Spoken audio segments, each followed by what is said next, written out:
Willkommen zurück hier bei Histofokles.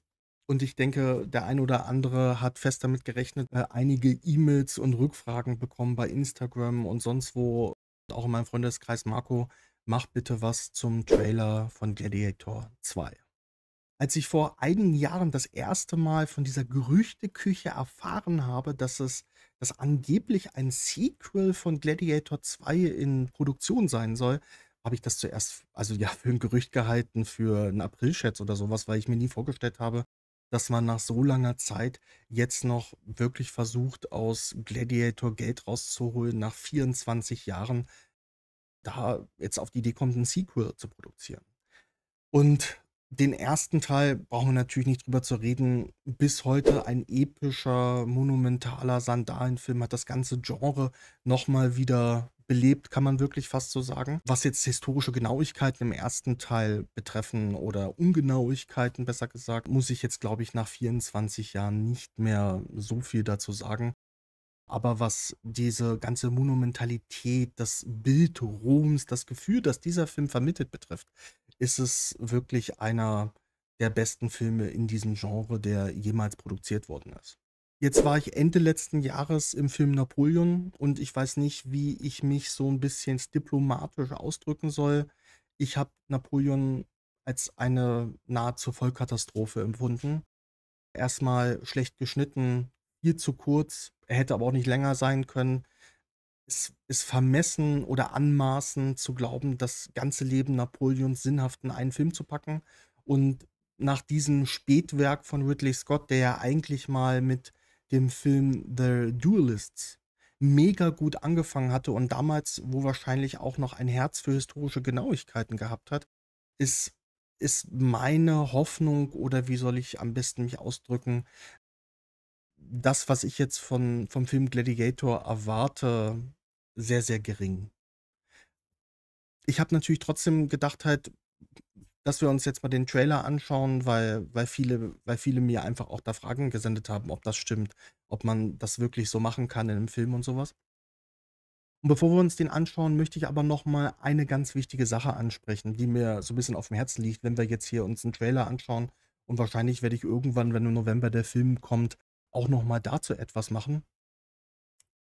Freunde, und das betrifft jetzt, sage ich mal, nur 5% meiner Zuschauer, von denen ich meistens auch gar nicht möchte, dass sie diesen Channel hier abonnieren, weil es gab immer mal wieder Theater oder komische Kommentare, auch zum Teil sehr unflätige Kommentare, die immer kritisiert haben: „Warum besprichst du jetzt 'nen Film oder 'ne Serie wie Barbaren?“ Oder, ähm besprichst du die Serie Vikings und sowas halt so: „Das ist doch Kunst, das ist Film. Warum musst du da jetzt historisch herumnörgeln?“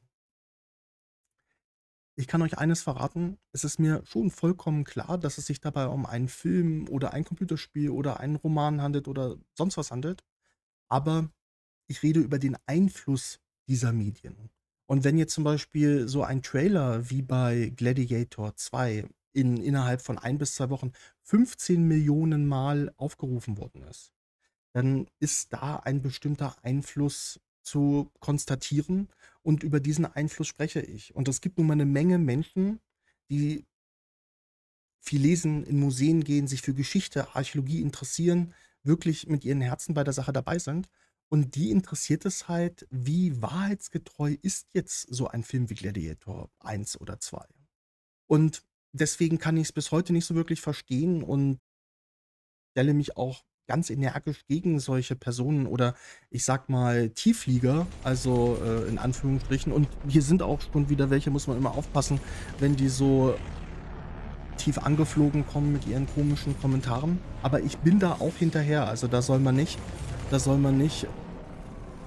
irgendwie denken, dass ich das immer so einfach unkommentiert stehen lasse, weil ich es einfach nur blöde finde. Also, ob ich jetzt über Historiengemälde reden würde, über Computerspiele reden würde, das hat alles seine Existenzberechtigung, und ich finde es auch wichtig, dass man im wahrsten Sinne des Wortes die Leute ein bisschen an die Hand nimmt, die sich einfach dafür interessieren, wie die Sachen damals wirklich ausgesehen hat, wo Ridley Scott richtig liegt und wo er falsch liegt und wo er komplett falsch abgebogen ist. Das möchte ich nur dieser Reaction, auch eigentlich einer meiner ersten wirklichen Reactions, die ich auf dem Channel hochlade, einfach mal voranstellen, weil ich es einfach immer nicht verstanden habe, diese Kommentare, ne? Und das fand ich einfach immer so ein bisschen unpassend. Wenn euch dieses Video gefällt, bitte lasst 'nen Like, ein Abo da und bitte aktiviert auch die Glocke. Und wenn euch meine Arbeit darüber hinaus noch förderungswürdig erscheint, verlinke ich euch in der Videobeschreibung und auch im ersten angepinnten Kommentar meinen Patreon-Account. Da würde ich mich natürlich sehr freuen, wenn ihr meine Arbeit auch darüber hinaus unterstützen wollt. Und jetzt auch an dieser Stelle das allererste Mal: Ich habe eigentlich auch einen Discord-Channel, wo wir uns über archäologische Themen, natürlich historische Sachen, Publikationen, Museen, Ausstellungen und ganz viele Sachen austauschen. Und den habe ich auch noch nie beworben. Es sind aber doch irgendwie 50 Leute haben sich dorthin verirrt. Und jetzt möchte ich aber heute das erste Mal auf diesen Discord-Channel hinweisen. Wenn ihr da mit uns über historische Themen diskutieren wollt und auch so ein bisschen über meine Arbeit und auch das, was ich so nebenher noch mache, auf dem Laufenden bleiben wollt, schaut bitte dort vorbei. Den Eintrittslink für den Discord-Channel habe ich auch im ersten Kommentar dieses Videos als auch in der Videobeschreibung verlinkt. Und falls der Link abgelaufen sein sollte, macht einfach einen Kommentar unter diesem Video, dann poste ich unter eurem Kommentar einen neuen Link oder aktualisiere den Link in der Videobeschreibung. Ich würde mich auf jeden Fall freuen über jeden, der da zu uns findet und Interesse vor allem an der Antike, an Geschichte und Archäologie hat. So, nun starten wir mit dem Trailer von Gladiator 2 und mir bleibt nichts anderes übrig, als zu sagen: Film ab.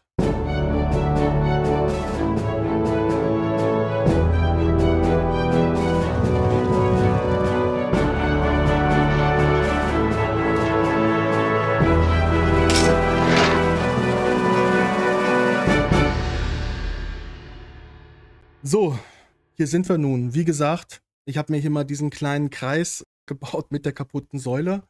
Nein, wo ist die Säule? Da ist die kaputte Säule. So, hier.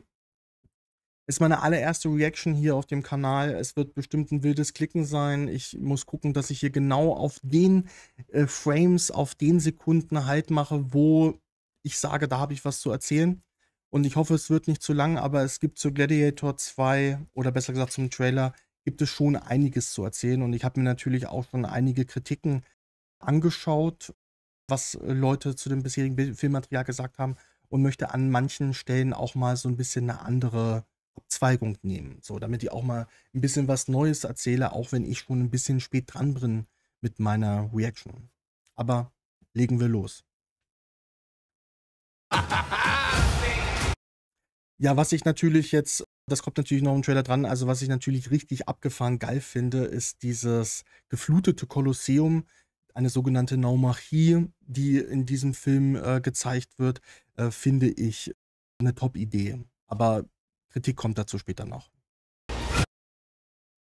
Pedro Pascal ist auch mit dabei, also, man muss wirklich sagen, den Cast finde ich gar nicht so schlecht halt. Also, da hat Ridley Scott wirklich noch mal alles aufgefahren, was man so aufbieten kann. Und das würde ich sagen, ist für mich auch einer so ein bisschen so der Pluspunkte an dem Film. Und dann natürlich, finde ich mega, top zu sehen hier wieder diese Stadtansichten. Das bringt einfach wieder so ein bisschen den Flair auch von Gladiator 1 rein, ne? Also, hier wahrscheinlich zu sehen, will mich jetzt nicht zu weit aus dem Fenster lehnen. Im Hintergrund sehen wir das Kolosseum, dann sehen wir einen Stadtbogen, 'n Triumphbogen scheint es mir nicht zu sein. Und wahrscheinlich, findet da grade ein Einzug statt. Ich glaube, das ist Pedro Pascal, der im Rahmen eines Triumphzuges von einem Feldzug zurück nach Rom kommt. Und ich muss sagen, also diese Stadtszenen schon in Gladiator 1, die haben mir sehr gefallen. Es könnte natürlich alles 'n klein bisschen bunter sein. Ihr wisst ja, sage ich mal so, die Statuen in der Antike, die waren auch bemalt, die Gebäude waren bemalt, die Außenfassaden und die Säulen und so was. Aber ich glaube, mit den Leuten, die dort drinnen stehen und wenn man dennoch alle Säulen und Gebäude, auch das Kolosseum vielleicht fast komplett bemalen würde, dann wäre das für unsere Augen so 'ne Art Overkill. Da könnte keiner mehr vernünftig hinschauen, was er worauf er achten soll und so was, ne? Und ich denke, da bietet sich cineastisch dieses weiße Rom, was wir jetzt in den letzten Jahrzehnten immer versuchen, so 'n bisschen mehr zu dekonstruieren, dass halt vieles farbig gewesen ist. im Kino oder im Film besser an, anstatt einfach alles bunt zu machen. Wobei man sieht natürlich auch, in der Serie Rome hat es zum Beispiel funktioniert, dass da man vieles bunt gemacht hat, ne? Also, das so mal so, aber ich kann verstehen, warum man es auch ein bisschen weiß lässt und am Ende steht das weiße Rom mit dem ganzen Marmor natürlich auch für dieses Rombild, was es heute immer noch in der Öffentlichkeit gibt und was natürlich heute auch jeder noch in Rom sehen kann.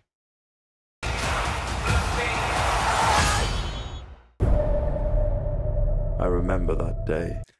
Das ist für mich auch, sage ich mal, so eine der großen Streitfragen jetzt bei Gladiator 2. Wie greift man den ersten Teil auf? Wie führt man das fort? Weil ich habe es mir extra noch mal aufgeschrieben, wenn der erste Teil überhaupt in irgendeiner Weise was mit historischen Verhältnissen zu tun gehabt hat, bis auf die Tatsache, dass Ridley Scott sich ein paar Namen irgendwie aus einer Tombola rausgesucht hat und hat gesagt so: „Okay, mit diesen Namen mache ich jetzt halt, Gladiator 1.“ Dann ist laut den Geschichtsbüchern Kaiser Commodus und damit endet ja der erste Teil 192 gestorben, aber ermordet worden, während eines Bades. Am 31. Dezember habe ich mir das notiert, aber auch von einem Sklavengladiator. Ich glaube, so genau ist man sich da nicht sicher. Also, das stimmt dann schon, aber halt nicht in der Arena wie am Ende von Gladiator 1. Dann haben wir sozusagen von 192 ein Zeitfenster. Ich spoilere jetzt schon mal ein bisschen. Im Trailer werden ja Caracalla und Geta gezeigt, die beiden Brüder, die kommen 211 an die Macht. Sozusagen haben wir so einen Zeitintervall etwas mehr als 10 Jahren bis zum Beginn von Gladiator 2, was natürlich irgendwie am Anfang des Films behandelt werden muss. Wie kommen wir dahin? Und richtig, ja, wie hat man sich das vorzustellen in der Zwischenzeit? Was ist passiert? Oder was bisher geschah, besser gesagt. Was ich schön finde, ist, dass man auch so ein bisschen die Legacy aufgreift im zweiten Teil. Also, wir sehen ja hier wohl, wahrscheinlich ist das eine Mauer aus dem Kolosseum oder aus der Gladiatorenschule, in der der erste Gladiator gespielt hat und der, Maximus sozusagen seine Trainingseinheiten genommen hat unter seinem, Schulleiter Proximo. Und da haben sie hier so 'ne Art Weiheschrein oder so 'ne Art Weiheraum eingerichtet halt, das an diese Heldentaten von Maximus erinnern soll, der als Gladiator denn den römischen Kaiser Commodus, der ja auch sehr verhasst gewesen ist, getötet hat im ersten Teil. Und das finde ich schon mal, sage ich mal, dass man das so hat au dass das Ridley Scott versucht hat, so 'n bisschen natürlich aufzugreifen, dass der zweite Teil konnte natürlich unmöglich im luftleeren Raum hängen. Hier haben wir 'ne Rückblende noch aus'm ersten Teil Forgot it, but a slave. und dann hier natürlich dieses, berühmte Ende von Teil 1. Ich möchte nur an dieser Stelle mal darauf hinweisen, weil ich das immer ganz spannend finde, auch rezeptionsgeschichtlich und was auch überhaupt so dieses Bild von Gladiator 1 betrifft, von Rom, was Ridley Scott dort hat auferstehen lassen. Ihr seht ja hier die römische Prätorianergarde mit den Prätorianerpräfekten. Und die sind alle ganz dunkel schwarz angezogen. Eigentlich untypisch, also so genau wissen wir nicht, wie die Prätorianergarde ausgesehen hat, aber wahrscheinlich werden die schon 'n etwas helleren Farbton gehabt haben, vielleicht auch weiße Tuniken und so was. Also auf jeden Fall nicht so dunkel, wie das hier hat Ridley Scott machen wollen. Ridley Scott hat aber später ganz offen in Interviews gesagt, er wollte die Prätorianer so 'n bisschen in die Ecke stellen einer Geheimpolizei wie der Gestapo oder auch, ja, der SS oder so was halt, so dass die einfach dunkel böse aussehen sollte, auch ja im Dunkeln agiert und da so Ränkespiele mit unterstützt, halt so 'ne Art Geheimpolizei. Und das finde ich natürlich wieder hochspannend, wenn man auch so 'n Zeugnis hat von dem Filmemacher zum Film, wie er auf welche Ideen gekommen ist und warum er was eingefügt hat. Dass man sehr, sehr schön sieht, dass natürlich auch Ridley Scott in seiner eigenen geistigen Welt lebt, so wie wir alle irgendwie in unserer eigenen Welt leben und da natürlich einige Sachen zusammenmixt, die er für spannend hält oder die er für gut hält, um natürlich ein bestimmtes Bild zu erzeugen. Und ich meine, wir wissen das schon seit dem Beginn des Schwarz-Weiß-Films, dass natürlich komplett schwarz gekleidete Schauspieler oder Statisten, die auch immer ein ganz besonderes Bild auf der Leinwand ergeben, weil sie immer hervorstechen. Und, dafür sorgt natürlich hier auch diese Prätorianergarde. Und natürlich spannend, dass Ridley Scott wirklich da so ein bisschen den Vergleich zur NS-Zeit gesucht hat und deswegen die Prätorianer hat schwarz kleiden lassen, auch die Rüstung dann schwarz gestalten lassen, um so einen Link zu schlagen zu anderen, ja, geheimen Polizeiverbänden oder sowas halt. So finde ich hier ein spannender Effekt. Werden sie bestimmt im zweiten Teil jetzt auch wieder genauso machen. Take revenge against an emperor. Where were you born? Ja, hier beginnt dann wohl schon ganz klar der zweite Teil halt. Wie gesagt, Commodus ist ja gerade im Kolosseum getötet worden von Maximus. Maximus liegt auch tot am Boden. Und diese Szene jetzt, wo die Lucilla, also die Schwester von Commodus, mit ihrem Sohn Lucius aus dem Kolosseum flüchtet. Und hier scheint jetzt wohl dieser Moment zu sein, wo die Lucilla sofort nach dem Tod von Commodus und Maximus versucht, ihren Sohn Lucius in Sicherheit zu bringen, weil der ja auch noch jetzt als einziger einen legitimen Anspruch auf den Kaiserthron haben könnte. Ich habe das bis heute nie so richtig durchdrungen oder verstanden, oder vielleicht ist es auch im ersten Teil von Gladiator offen gelassen worden. Ist nun der Lucius der illegitime Sohn von Maximus oder ist das sogar der Sohn von Commodus? Also da wurden ja öfters so Anspielungen gemacht halt im Film, die ich aber nie so richtig einordnen konnte, weil sowohl Lucilla als auch Maximus haben eine Affäre gehabt. Commodus hat mit seiner Schwester auch eine Affäre gehabt halt. Ich weiß es bis heute nicht so wirklich, wessen Kind jetzt der Lucius eigentlich ist. Aber unabhängig davon, ob er jetzt der Sohn von Maximus gewesen ist oder der Sohn von Commodus, er hätte einen legitimen Anspruch auf den römischen Kaiserthron, ist jetzt natürlich noch nicht regierungsfähig. Theoretisch hätte seine Mutter denn die Regierungsgeschäfte übernommen und er hätte so ein bisschen repräsentative Aufgaben gehabt. Aber in so einer hitzigen Gemengelage, wie jetzt hier am Ende von Gladiator 1, bringt sie ihn halt in Sicherheit, weil wohl auch klar sein könnte, dass vielleicht der Prätorianerpräfekt, dieser alte Generalskamerad von Maximus, da vielleicht sich jetzt auf den Thron schwingt oder andere Sachen passieren. Auf jeden Fall der Lucius dann vielleicht ermordet wird und um ihn einfach aus dem Weg zu bringen, damit er sich nicht auf den Kaiserthron setzen kann. Und das sehen wir jetzt hier, denke ich, auf eindrucksvolle Art und Weise, dass er einfach in Sicherheit gebracht wird von seiner Mutter. Zur Kleidung muss ich an dieser Stelle hier nicht wirklich viel sagen. Also es ist natürlich kompletter Krempel, da machen wir uns nichts vor halt. Also Lucilla trägt hier eine Corsage aus dem, weiß ich nicht, 18., 19. Jahrhundert oder wie man sie zum Teil bis heute trägt halt. Dass das halt nichts mit antiker Frauenmode zu tun hat, das brauchen wir hier an dieser Stelle nicht diskutieren. So, ne? Also, aber sage ich mal, das werden jetzt schon so Feinheiten. Da gibt es noch ganz andere Sachen, über die ich mich vielleicht gleich noch mal ein bisschen aufregen werde. I don't know. Denn scheint wohl, oder das meine ich in dieser Szene erkennen zu können, schon mal so ein bisschen als Semi-Spoiler, dass der Lucius wohl irgendwo nach Nordafrika ins Exil gebracht wird und dort dann wohl die nächsten Jahre verbringt und wo wahrscheinlich auch römische Soldaten, wie jetzt in dieser Szene, Jagd auf ihn machen, weil der gerade an der Macht ist, versucht, diesen legitimen Thronnachfolger ausfindig zu machen, denn wohl ermorden zu lassen. Your mother nor father. You will be my instrument. Who are you?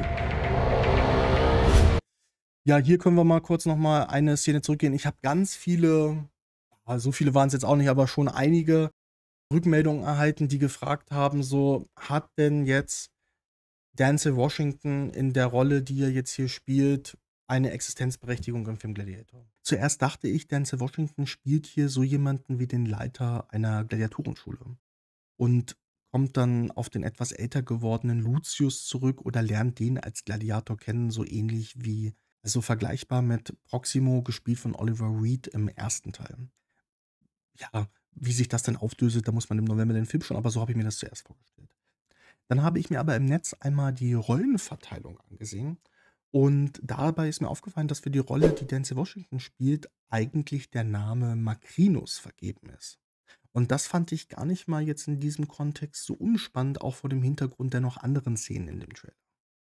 Der historisch verbriefte Marcus Opelius Macrinus war ein Zeitgenosse von Caracalla und Geta und diente bereits ihrem Vater als Beamten oder am Hofe des Kaisers Septimius Severus.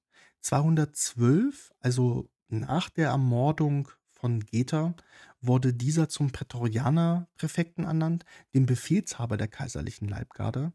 In dieser Position, und man kann sich gar nicht vorstellen, also da ist man wirklich dann oben, ganz oben auf der Karriereleiter angekommen, was man so werden kann am römischen Kaiserhof zu dieser Zeit. In dieser Position begleitete er Caracalla, das war der Bruder von Geta, 216, 217, ihn auf einem Feldzug gegen die Parther, also an die östliche Grenze des Römischen Reiches sozusagen, gegen die Perser und soll im Zuge dessen eine Intrige gegen diesen initiiert haben, in dessen Zuge Caracalla Anfang April 217 ermordet wurde. Nach wenigen Tagen oder auch nach einigem Zögern der Legionen, die an diesem Perserfeldzug beteiligt gewesen sind, wurde Macrinus zum Kaiser ausgerufen und er konnte sich dann lediglich bis Juni 218, also gar nicht mal so lange, als Kaiser auf dem Thron halten. Er wurde von den Truppen des Elagabal besiegt, der noch ein Angehöriger des severischen Kaiserhauses gewesen ist, und darauf dann getötet. Wie wir im Verlauf des Trailers sehen werden, nimmt diese Intrige wohl auch einen beträchtlichen Teil des Films ein, an dessen Ende, so schätze ich das, ohne jetzt schon so voreilig spoilern zu wollen, ein Keil, der Macrinus, gespielt von Denzel Washington, versucht, einen Keil zwischen die Brüder Caracalla und Geta zu treiben. Während dieser Intrige wird denn Caracalla so, sage ich jetzt mal, weiß er nicht, was er machen soll oder wer da was gegen ihn im Schilde führt, dass er seinen Bruder Geta ermorden lässt. Und in einer zweiten darauffolgenden Intrige oder in dieser Gesamtintrige lässt denn Macrinus den Caracalla ermorden und dann setzt sich sozusagen Denzel Washington, der den Macrinus verkörpert, auf den Kaiserthron. So stelle ich mir das Ende des Films vor. Macrinus gehörte dabei als allererster Kaiser in der römischen Geschichte auf Basis seines familiären Backgrounds nicht dem Senatorenstand an, was ihn, so kann man sich das, denke ich, vorstellen, im Senat nicht allzu viele Freunde verschaffte. Und das ist, denke ich, für mich auch einer der Gründe, warum Macrinus kein richtiges Standing während seiner Regentschaft erarbeiten konnte, dass, wenn man sich schon als Soldat oder als Prätorianerpräfekt von den römischen Legionen zum Kaiser ausrufen lässt, es noch besser gewesen wäre, auch den römischen Senat hinter sich zu haben. Und das hat ihm wohl der römische Senat aufgrund seines familiären Hintergrundes verwehrt oder ihn nicht so für ernst genommen oder ihm nicht das Vertrauen geschenkt, was man vielleicht jemanden, der in einem höheren gesellschaftlichen Stand geboren worden ist, geschenkt hätte. Die im Netz von mir wieder an den unterschiedlichsten Stellen wahrgenommene Empörung fand ich daher, wie soll ich sagen, um mich mal diplomatisch auszudrücken, äußerst dämlich vor diesem Hintergrund und in keinster Weise wirklich fundiert. Also wenn es auch um die Personalie von Denzel Washington jetzt in diesem Film geht, wo sie wieder Unmengen von Leuten über die Hautfarbe des Schauspielers echauffiert haben, wie man denn so eine Rolle mit so einem Schauspieler besetzen könne. Und manche Leute, und das muss ich jetzt wirklich auch mal sagen, die haben wirklich auch Tomaten auf den Augen und die haben sich sogar auch dann gleich beschwert, habe ich, unter manchen Videos gesehen, man mit so einem Schauspieler nicht den Kaiser Septimius Severus besetzen könne. Die haben also gar nicht kapiert, worum es in dem Film geht, was da eigentlich abgeht und dass Denzel Washington gar nicht Kaiser Septimius Severus spielt. Also, erstmal dazu gesagt, Septimius Severus, und das war, wie ich bereits angesprochen hatte, der Vater von Caracalla und Geta. Und zu denen werden wir auch nochmal zu sprechen kommen. Septimius Severus hatte einen nordafrikanischen familiären Hintergrund. Er kam aus Nordafrika, also genauer gesagt aus der Stadt Leptis Magna, die sich im heutigen Libyen befindet. Wie müßig soll das jetzt sein, sich darüber zu unterhalten, was dieser nun wahrscheinlich für eine Hautfarbe gehabt haben könnte? Und dazu gibt es auch eine interessante Bildquelle, die ich auch gleich nochmal heranführen würde. Zudem, und das zeigt auch der Trailer, ist Septimius Severus zum Zeitpunkt des Films bereits tot und seine beiden Söhne regieren schon das Römische Reich. Wahrscheinlich wird er, wenn dann, vielleicht nur in einem Rückblick mal kurz auftauchen oder vielleicht auch gar nicht, so wie ich meine Ridley Scott mittlerweile zu kennen, weil ihm solche historischen Sachen, denke ich, ziemlich egal sind. Aber sie regieren bereits das Römische Reich, seine beiden Söhne.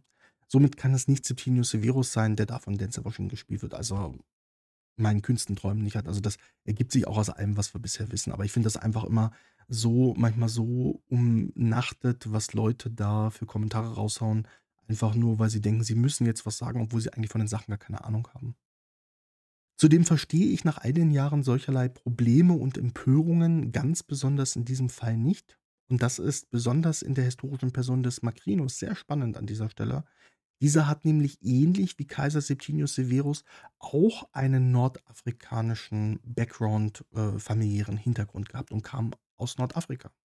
Umso müßiger finde ich es, muss ich jetzt noch mal wiederholen, ganz besonders in diesem Falle nun über die Hautfarbe zu diskutieren. Und für manche hier, die meine Videos schauen, hoffe ich nicht, Aber vielleicht für den einen oder anderen wird das ein Schock sein.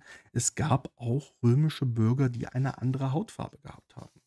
Und Rom war in sich ein multiethnischer, multikultureller Staat, der über viele Jahrhunderte damit ganz hervorragend gefahren ist. Und ich bitte nun auch darum, keine belehrenden Kommentare, die jetzt irgendwelche komischen Themen hier aufgreifen oder sonst was, spätere Einwanderungen für den Untergang des Römischen Reiches so dermaßen verantwortlich zu machen. Das werden wir vielleicht noch mal in 'nem anderen Thema in einem anderen Video behandeln. Aber, solche monokausalen immer Gründe anzuführen, warum das Römische Reich unterging, finde ich jetzt auch gerade keine, sage ich mal, Glanzleistung. Der ganze römische Staat von Anfang bis Ende baute darauf auf, dass man, wenn man neu zugezogen kam oder erobert worden ist, das römische Bürgerrecht erhalten konnte, mit welchem ein sozialer, gesellschaftlicher Aufstieg möglich war. Das war sozusagen ein richtiger Modifikator auch der Integration solcher Menschen oder neuer Menschen im Römischen Reich, ein Ansporn, den man versucht hat, zu verfolgen. Und mit diesem römischen Bürgerrecht, was man sich in der Armee oder über eine zivile politische Laufbahn erarbeiten konnte, war man dann römischer Bürger.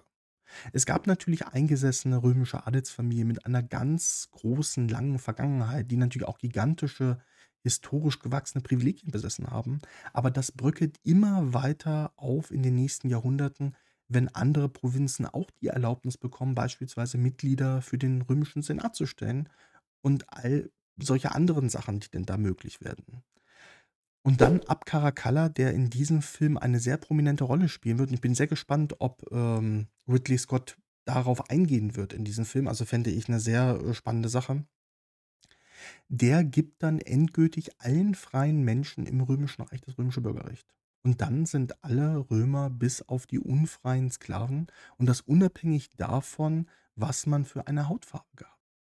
Und deswegen ist mir diese ganze Debatte immer so ein bisschen suspekt, komisch, warum man sich daran besonders in so einem Fall, der muss ich sagen, da hat sich jetzt Ridley Scott, glaube ich, schon so ein paar Gedanken darüber gemacht, warum er die Rolle so mit Denzel Washington besetzt hat und warum nicht mit einem anderen Schauspieler, darüber so echauffiert und sich daran aufhängt.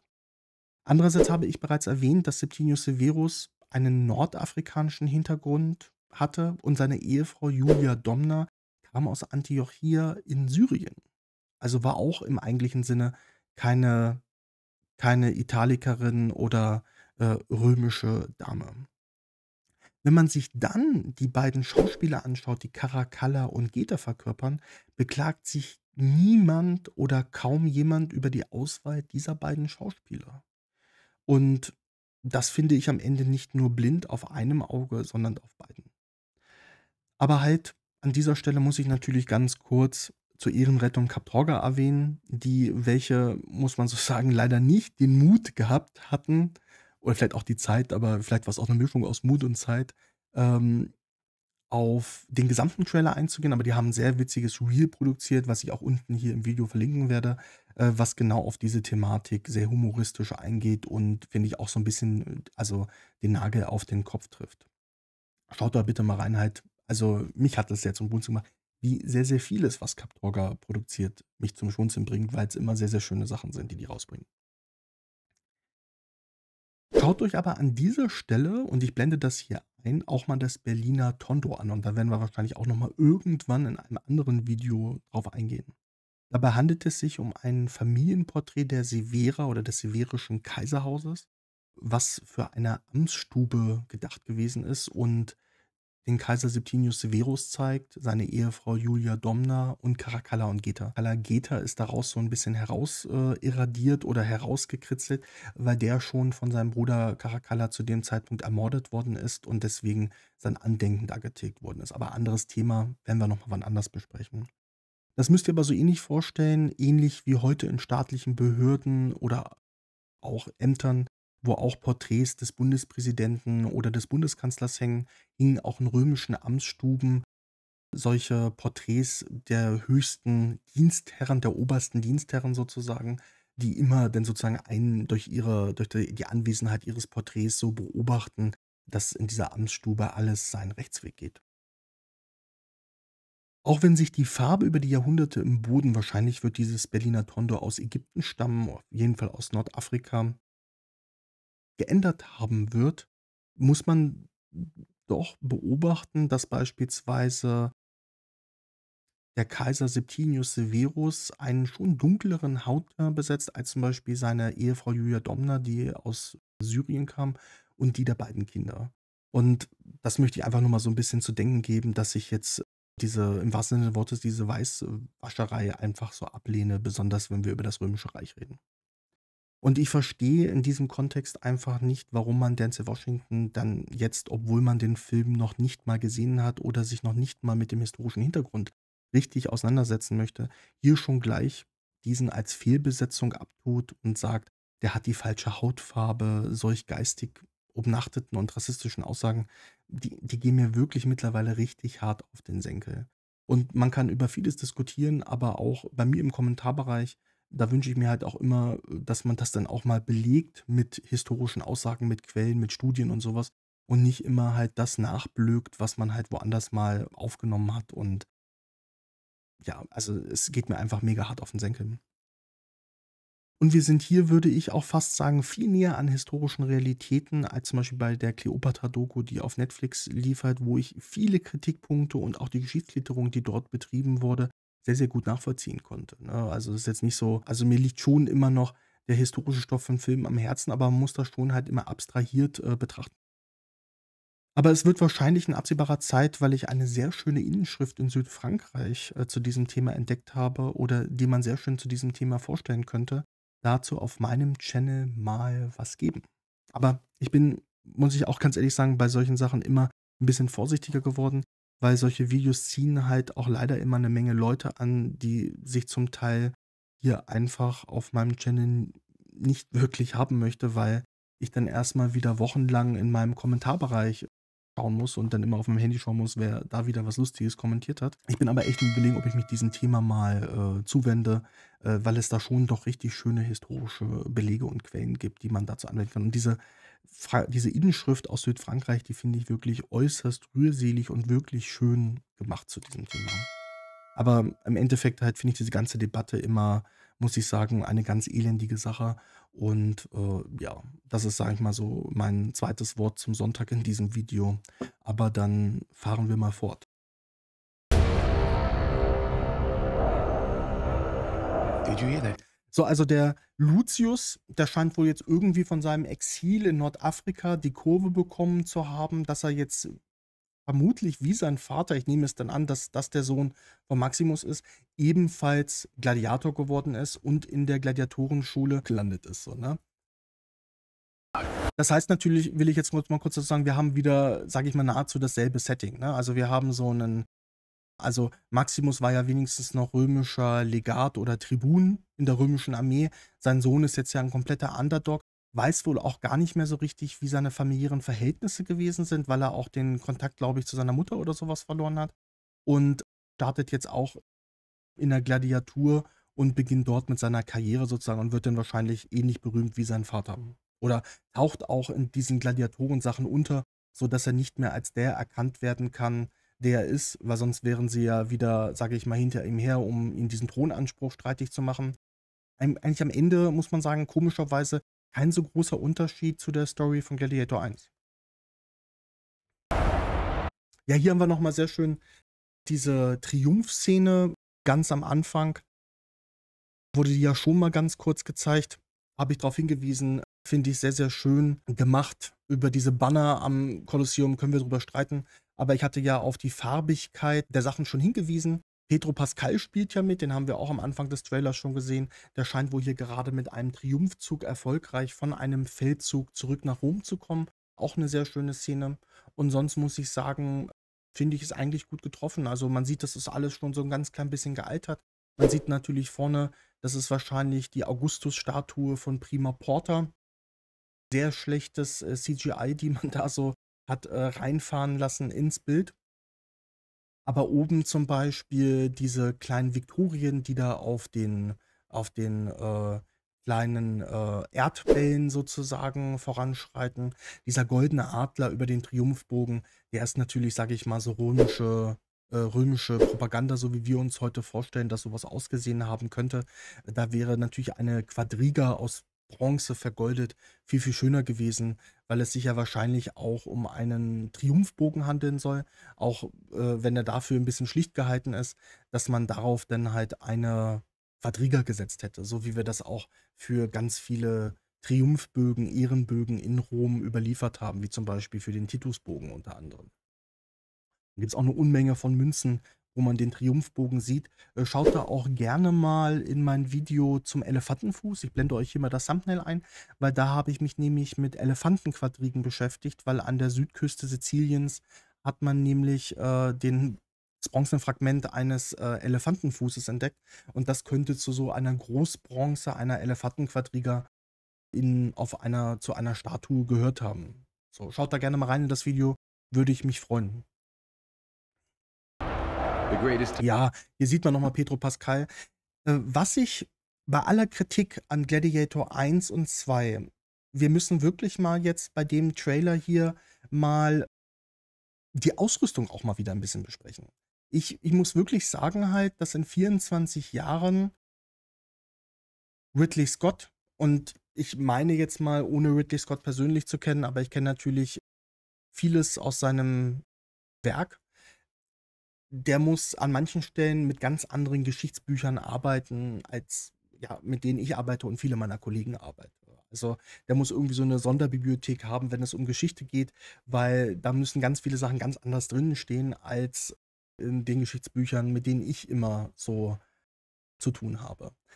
Aber was ich jetzt hier in dieser Szene sehr, sehr schön finde, also es, fehlt natürlich ein schönes Detail, was ich gerne gesehen hätte, wenn es sich jetzt hier um einen Triumphzug handelt, der ja vom Senat erlaubt wird an den Feldherren oder an den Kaiser, der erfolgreich von einem Feldzug zurückkommt. Oder Erfolg ist hier natürlich immer mehrdeutig. Also wenn es vom Senat erlaubt wird, dann findet ein Triumphzug statt.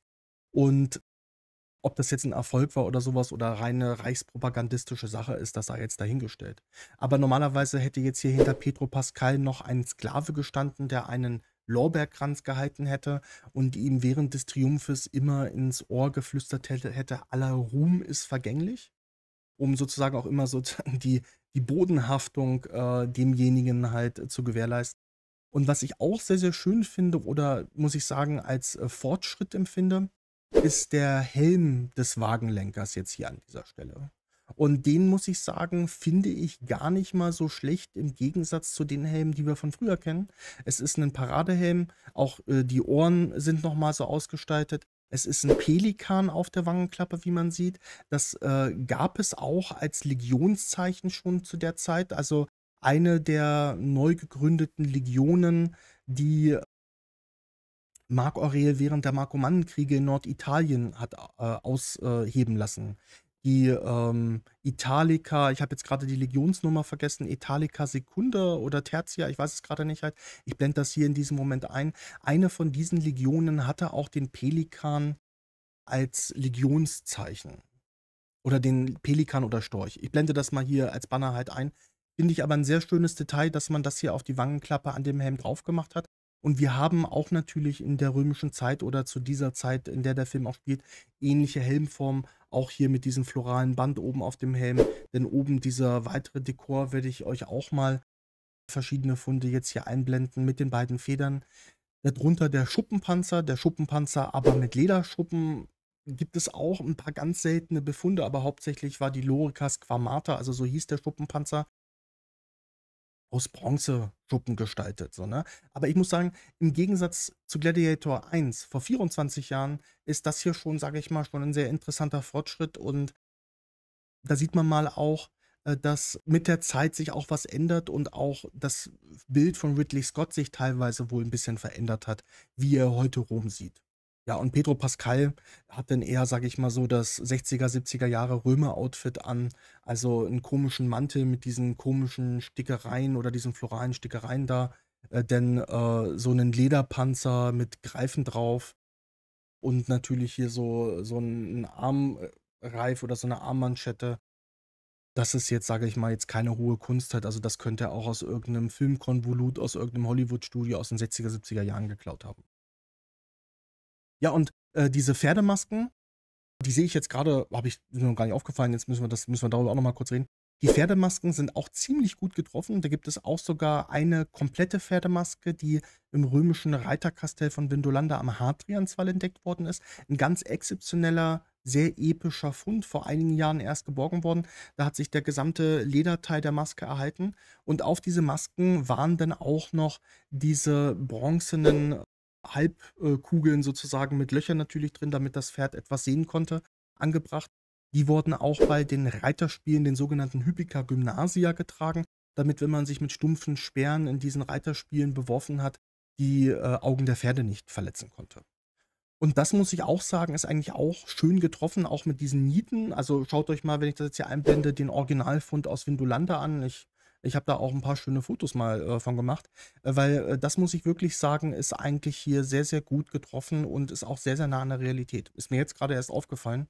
Gut, dass ich noch mal so ein bisschen weiter in die andere Richtung geguckt habe und nicht so auf den Wagenlenker. Ja, jetzt ist eigentlich wieder eine ähnliche Szene, muss man sagen, wie im ersten Teil von Gladiator, als Commodus mit seinen Legionen zurück nach Rom kommt, dass die Senatoren dort oben warten, um den neuen Kaiser zu empfangen. Also Marc Aurel ist ja auch in einem Lager während der Markomannenkriege an der Donaugrenze verstorben, 180 nach Christus. Und dann kommt ja im ersten Teil von Gladiator Commodus zurück nach Rom. Und so eine ähnliche Szene haben wir jetzt ja auch wieder. Sehr schön zu sehen, die Prätorianer im Vordergrund, auch mit ganz komischen Sachen, muss ich jetzt sagen. Also natürlich wieder so dunkel. Was aber sehr schön getroffen ist, dass die Prätorianer statt so Rechteckschilden wohl eher so traditionellere, ältere Ovalschilde tragen. Also da gibt es auch einen Originalfund aus Ägypten, der aber schon ins 2., 3. Jahrhundert vor Christus datiert, der sogenannte Fayum-Schild. Und die Prätorianer scheinen diese ältere, fast schon, sag ich mal, frühkaiserzeitlich, spätrepublikanische Schildform aus Traditionsgründen wohl noch längere Zeit weitergetragen zu haben. Auch mit diesem etwas anders anmutenden Schildbuckel und sowas. Kommen wir nun aber mal ein bisschen zu den beiden Herren, die da in der Mitte stehen. Ja, was soll ich dazu sagen? Also, es handelt sich um Caracalla und Geta. Und da müssen wir jetzt mal ein bisschen ausholen über die Kaisergeschichte zu dieser Zeit. Also ich hatte ja schon erwähnt, Gladiator 1 startet mit Marc Aurel. Marc Aurel war von 161 bis 180 nach Christus römischer Kaiser.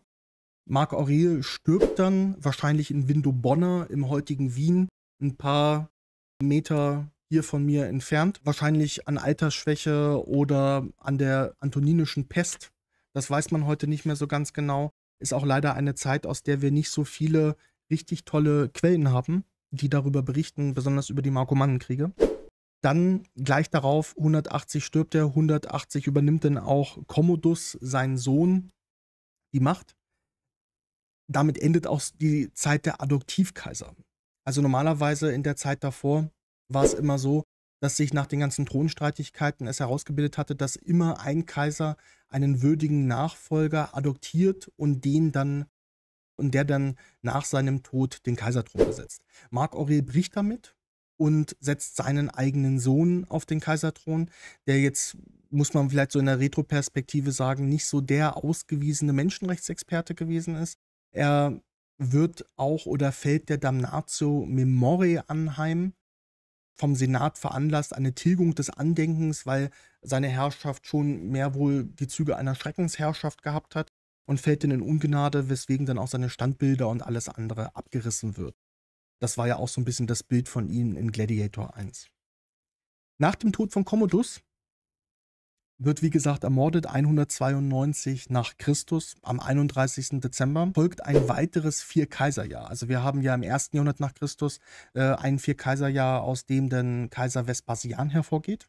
Der wird dann, wenn ich das nochmal bespreche, in der Serie Those About to Die eine große Rolle spielen. Dazu will ich auch unbedingt nochmal was machen, weil die Serie ist auch wirklich, muss ich sagen, finde ich echt gut. Und nach dem Tod von Commodus schwingt sich dann erstmal in diesem Vierkaiserjahr, und deswegen ist es auch, sag ich mal, perfekt bemessbar mit diesem Vierkaiserjahr, am 1. Januar sozusagen Pertinax auf den Thron. und dieser regiert aber nur für 3 Monate. Dann kommt der Didius Iulianus von März bis Juni, also Pertinax hat von Januar bis März und von März bis Juni dann der Didius, also auch eigentlich nur 3 Monate. Dann folgt Septimius Severus, der sozusagen dann den Kaiserthron dann für sich beansprucht.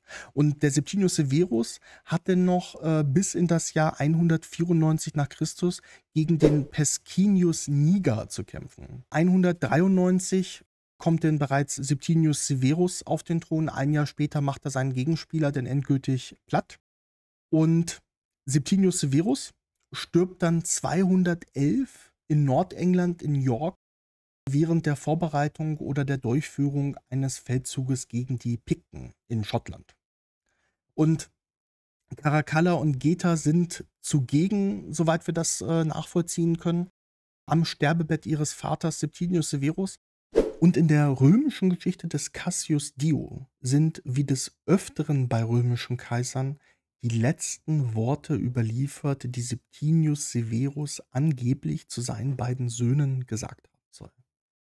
Seid einig, bereichert die Soldaten und verachtet alle anderen. Aber das ist auch so ein bisschen in einem Narrativ zu sehen, weil natürlich so jemand wie Cassius Dio, der Senator und Konsul und zudem Zeitgenosse der Geschehnisse gewesen, also er war nicht persönlich dabei in York, als Septimius Severus gestorben ist, aber er hat zur selben Zeit gelebt und war als Senator und Konsul, spielte er schon sehr weit oben mit und hatte bestimmt auch Hintergrundwissen, was viele andere nicht zu derselben Zeit hatten.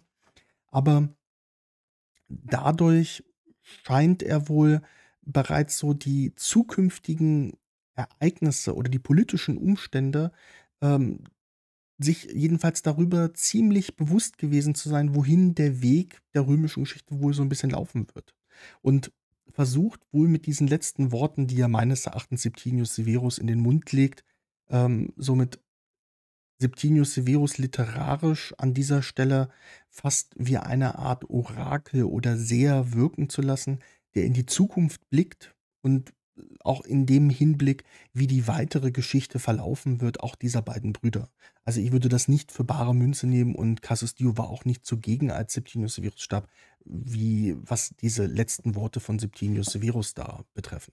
Und da scheint man wohl Septimius Severus diese letzten Worte in den Mund gelegt zu haben, weil dann ja später immer wieder Soldaten putschen werden, Generäle auch putschen und also jeder denkt, er könnte besseren Kaiser sein und wenn du 3, 4 Legionen hinter dir stehen hast, dann machst du den Marsch nach Rom und schaust halt zu, dass du auf den Kaiserthron kommst, faltest die Gegenspiele auf und dann bist du erstmal für ein paar Monate Kaiser. Und das ist dann diese berühmte Reichskrise des 3. Jahrhunderts nach Christus, die dann aber nicht nach Geta und Caracalla startet. Da kommen noch ein paar Zwischenkaiser dazu, wie Elagabal.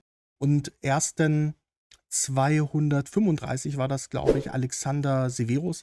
Der wird bei Mainz zusammen mit seiner Mutter ermordet im Rahmen eines Putsches oder Komplotts von Maximinus Thrax, dem ersten Soldatenkaiser. Ein ganz normaler Soldat, der sich auf den Kaiserthron schwingt.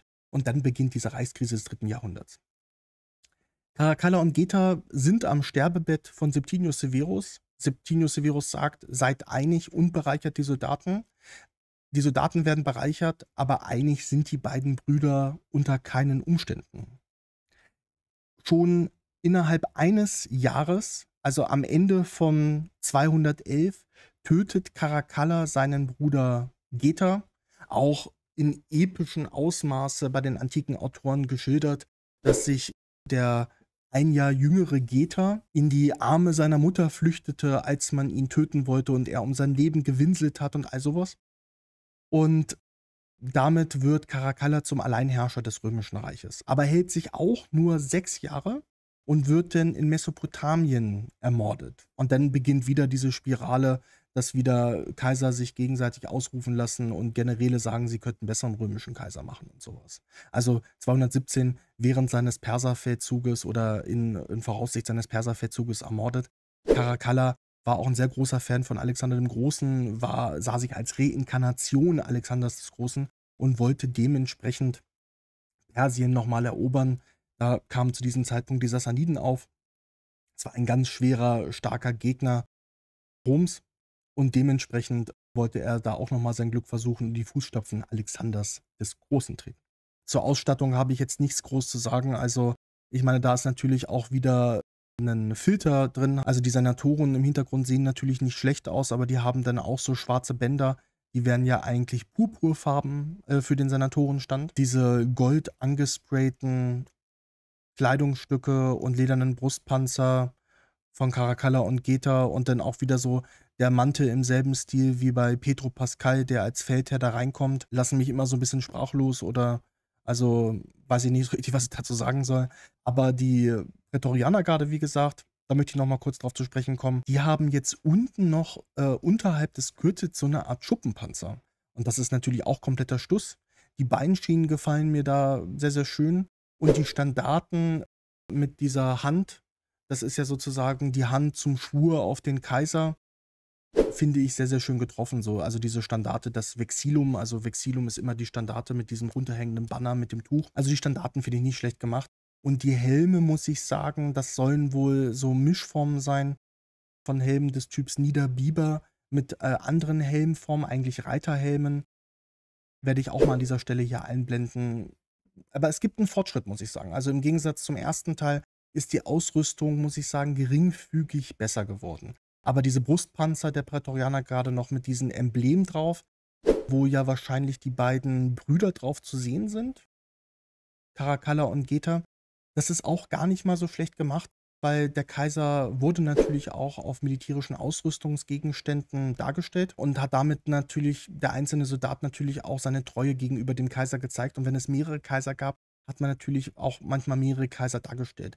Gibt's 'n sehr schönen Fall auf dem sogenannten Monsterdiptychon, ist aber spätantik, wo auch auf dem Schild ein Emblem mit 2 Kaisern dargestellt ist. Und das haben wir wirklich ganz, ganz oft auf römischen, Militärgegenständen, dass da, der Kaiser höchstpersönlich wiedergegeben wird, um halt die Treue dem Kaiser, seinem obersten Dienstherren gegenüber zu zeigen. Machen wir mal weiter. Ever built. The Colosseum. Ja, das hier also da, als ich das erste Mal gesehen habe, hat mich das natürlich hier mega begeistert, weil ich glaube, es ist im Film, wenn ich mich jetzt nicht täusche, schreibt das bitte in die Kommentare, wenn ihr es besser wisst, ist im Film noch niemals ein eine Naumachie oder ein geflutetes Amphitheater dargestellt worden. Ich meine mich ganz dunkel zu erinnern, dass ich in meiner Kindheit mal einen Film gesehen habe, wo es eine Naumachie oder eine gestellte Seeschlacht auf einem See gegeben hat, wo Zuschauer denn das Spektakel beobachtet haben. Ich kann mich aber nicht mehr an diesen, äh, antiken Film erinnern. Falls ihr wisst, was ich meine, oder vielleicht habe ich mir das auch im Nachhinein eingebildet oder falsch gemerkt. Ich verwechsle es auf jeden Fall nicht mit der Szene aus Ben-Hur. Also, ich meine wirklich schon einen See mit Publikum, wo Schiffe gegeneinander losfahren, also sozusagen eine Naumachie in einem natürlichen Habitat. Aber dass man in einem Film mal die Flutung eines Amphitheaters gezeigt hat mit dem Publikum und sowas, ist natürlich alles CGI. Das habe ich so meines Erachtens noch nicht gesehen. Und das finde ich natürlich hier ist eine sehr schöne, hochspannende Szene. The Colosseum. Ja. Muss man aber natürlich am Ende dazu sagen, der Film spielt ja Anfang des 3. Jahrhunderts nach Christus, also um das Jahr 211, wenn Ridley Scott nicht wieder die falsche Abzweigung nimmt. Also Caracalla und Geta leben ja noch. In diesem Jahr muss sich der Film sozusagen dann abspielen. Und da hat man aber bereits, das Kolosseum nicht mehr geflutet, also schon lange eigentlich nicht mehr. Man hat das ganz zu Anfang mal gemacht, also auch um zu zeigen, was der Laden alles kann sozusagen. Aber wenn ihr mal im Kolosseum gewesen seid, dann wisst ihr ja, dass das Kolosseum unten ganz viele Gänge und Tunnel hat und Fahrstühle hat, die ja dann auch Tiere und Gladiatoren hochbringen konnten und sowas. Und das war halt ganz, ganz schwer abzudichten und das überhaupt, wenn das alles voll mit Wasser läuft, das wäre so nicht also das hat man ein paar Mal gemacht, denke ich dann auch, als das Kolosseum noch frisch war. Aber das war ein Aufwand, den man so nicht auf Dauer stemmen wollte und den das Kolosseum dann, glaube ich, auch einfach in Mitleidenschaft gezogen hätte. Aber die Szene, die wir hier sehen, auch mit verkleinerten Schiffen, weil richtige originale Kriegsschiffe wären natürlich ein bisschen zu groß für die Arena, also für den Raum, wo gekämpft wird. Das finde ich hier schon sehr, sehr schön getroffen, auch dass man so ein bisschen, kleine Inseln da noch wiedergegeben hat und wahrscheinlich dann wieder im ersten Teil, wo ja diese Gladiatorenszene gezeigt wird mit der Schlacht um Zama, die da in dem Gladiatorenkampf so metaphorisch dargestellt werden soll, sehen wir hier wahrscheinlich auch irgendeine antike Seeschlacht, vielleicht gegen Kleopatra, und finde ich sehr, sehr schön getroffen. Und natürlich überhaupt diese Stadtansichten, die sind mittlerweile so grandios gemacht. Also im ersten Teil erinnere ich mich ja noch daran, da hat man ja noch auf das große Rom-Modell aus dem Römischen Nationalmuseum in Rom zurückgegriffen, was für die Weltausstellung in Italien, ich glaube 1941 hätte oder 1940 hätte stattfinden sollen, wenn der Zweite Weltkrieg nicht noch weiter ausgeufert wäre oder nicht schon früher beendet worden wäre. Dafür hatte Mussolini ein gigantisches Rom-Modell anfertigen lassen von Rom zur Regierungszeit von Kaiser Konstantin. Und dieses Rom-Modell hatte man auch im ersten Teil von Gladiator aufgegriffen und hat damit sozusagen die vogelperspektivischen Ansichten von Rom gefilmt.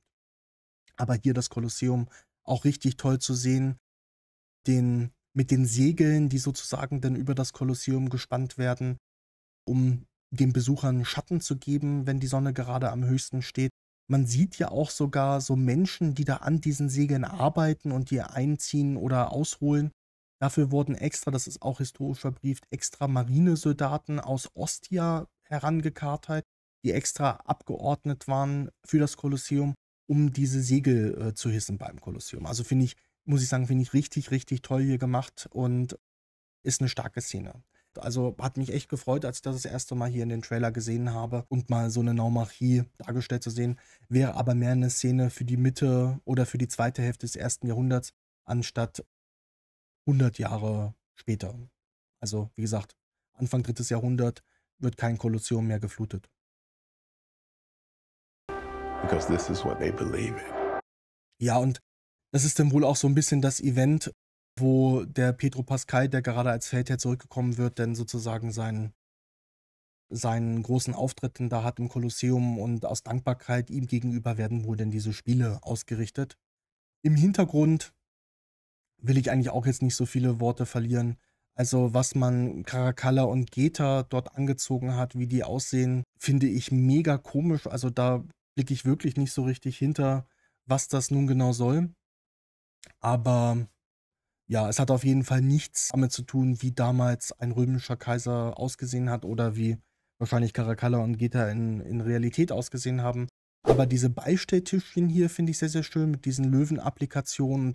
Die sind zwar hier massiv, aber eigentlich waren das so silberne Falttische. Die finde ich sehr, sehr schön getroffen, und das werde ich euch mal hier einblenden. Da gibt es zum Beispiel auch einen solchen Tisch aus dem Hildesheimer Silberschatz, den man hier erwähnen kann. Die sind recht schön gemacht, und an denen wird sich denn oder an dieser Art von Tischen Leute, die für das Bühnenbild verantwortlich gewesen sind, dann orientiert haben. Believe in power. Ja, und man muss auch hier sagen, ich glaube auch, wir werden so eine Art griechisches Setting haben in dieser Seeschlacht. Das sieht man hier sehr schön in diesem Bild. Also vielleicht ist es die Schlacht von Salamis, also die Griechen gegen die Perser im Persischen Krieg, die hier gezeigt wird. Sei dahingestellt, aber das gab es halt öfters in der Arena, dass man historische Schlachten versucht hat nachzustellen, so als Art Kampftheaterstück, muss man das so verstehen. Also hier sehen wir nochmal so ein bisschen die Helme. Das wären jetzt eigentlich spätantike Helme. Da scheint wohl irgendjemand so ein bisschen in irgendeinem Filmfundus gewütet zu haben. Auch hier, das könnte man noch so grob als Gladiatorenausrüstung laufen lassen. Und dann haben wir natürlich wieder ganz, ganz viele Lederpanzer. Ne? Also das ist noch nicht aus den Köpfen der Leute raus, dass Lederpanzer mehr so Fantasy sind und nicht wirklich existiert haben in dem Ausmaß, wie wir uns das heute vorstellen. Ja, hier wie gesagt dieser griechische Helm. Ich glaube, in der Seeschlacht wird es um eine Seeschlacht aus der griechischen Geschichte gehen. Es geht ziemlich los, und ich muss das auch sagen, hier die Effekte finde ich sehr, sehr schön mit dem Wasser und mit diesen kleineren Ruderbooten, die da drin sind. Ja, und da muss man jetzt mal so ein bisschen die Kirche im Dorf lassen. Also, dass die jetzt Haie eingefangen haben im Mittelmeer. Da müsste ich mir überhaupt mal gucken, was gibt es überhaupt für Haie im Mittelmeer? Sind die überhaupt so gefährlich? Ich habe keine Ahnung, ich bin kein Meeresbiologe. Aber das würde ja explizieren, dass man Meerwasser ins Kolosseum eingeleitet hat. Das möchte ich gerne mal sehen. Es gab extra ein Aquädukt, was dafür abgestellt worden ist, Wasser ins Kolosseum oder in diese anderen Arenen zu liefern, sich dann später die extra für die Naumachien errichtet worden sind. Aber das war natürlich Süßwasser. Also, was soll ich dazu sagen? Also, da wird man keinen Hai reinsetzen und wenn, dann, schwimmt der auch ziemlich schnell oben. Aber ich sage es mal so, ich will jetzt Ridley Scott daraus nicht jetzt gleich 'n Strick drehen. Man sieht ja manchmal so Nachrichten, dass auch Welse sehr, sehr groß werden können. Und vielleicht ist es kein Hai, vielleicht ist es einfach nur 'n gigantischer Wels, der denn da die Leute jagt, die da von den kleinen Booten ins Wasser fallen.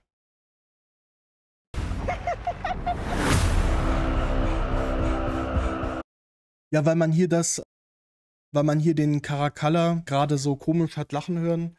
Im Hintergrund sehen wir auch die Lucille, die immer noch am Kaiserhof präsent ist. Caracalla auch hier mit dem Goldzahn, also auch ganz dünnes Eis halt so. Also es gibt goldene Zahnbrücken aus der Antike. Kann ich auch an dieser Stelle mal einblenden, sind sehr, sehr schöne Funde, sehr, sehr selten.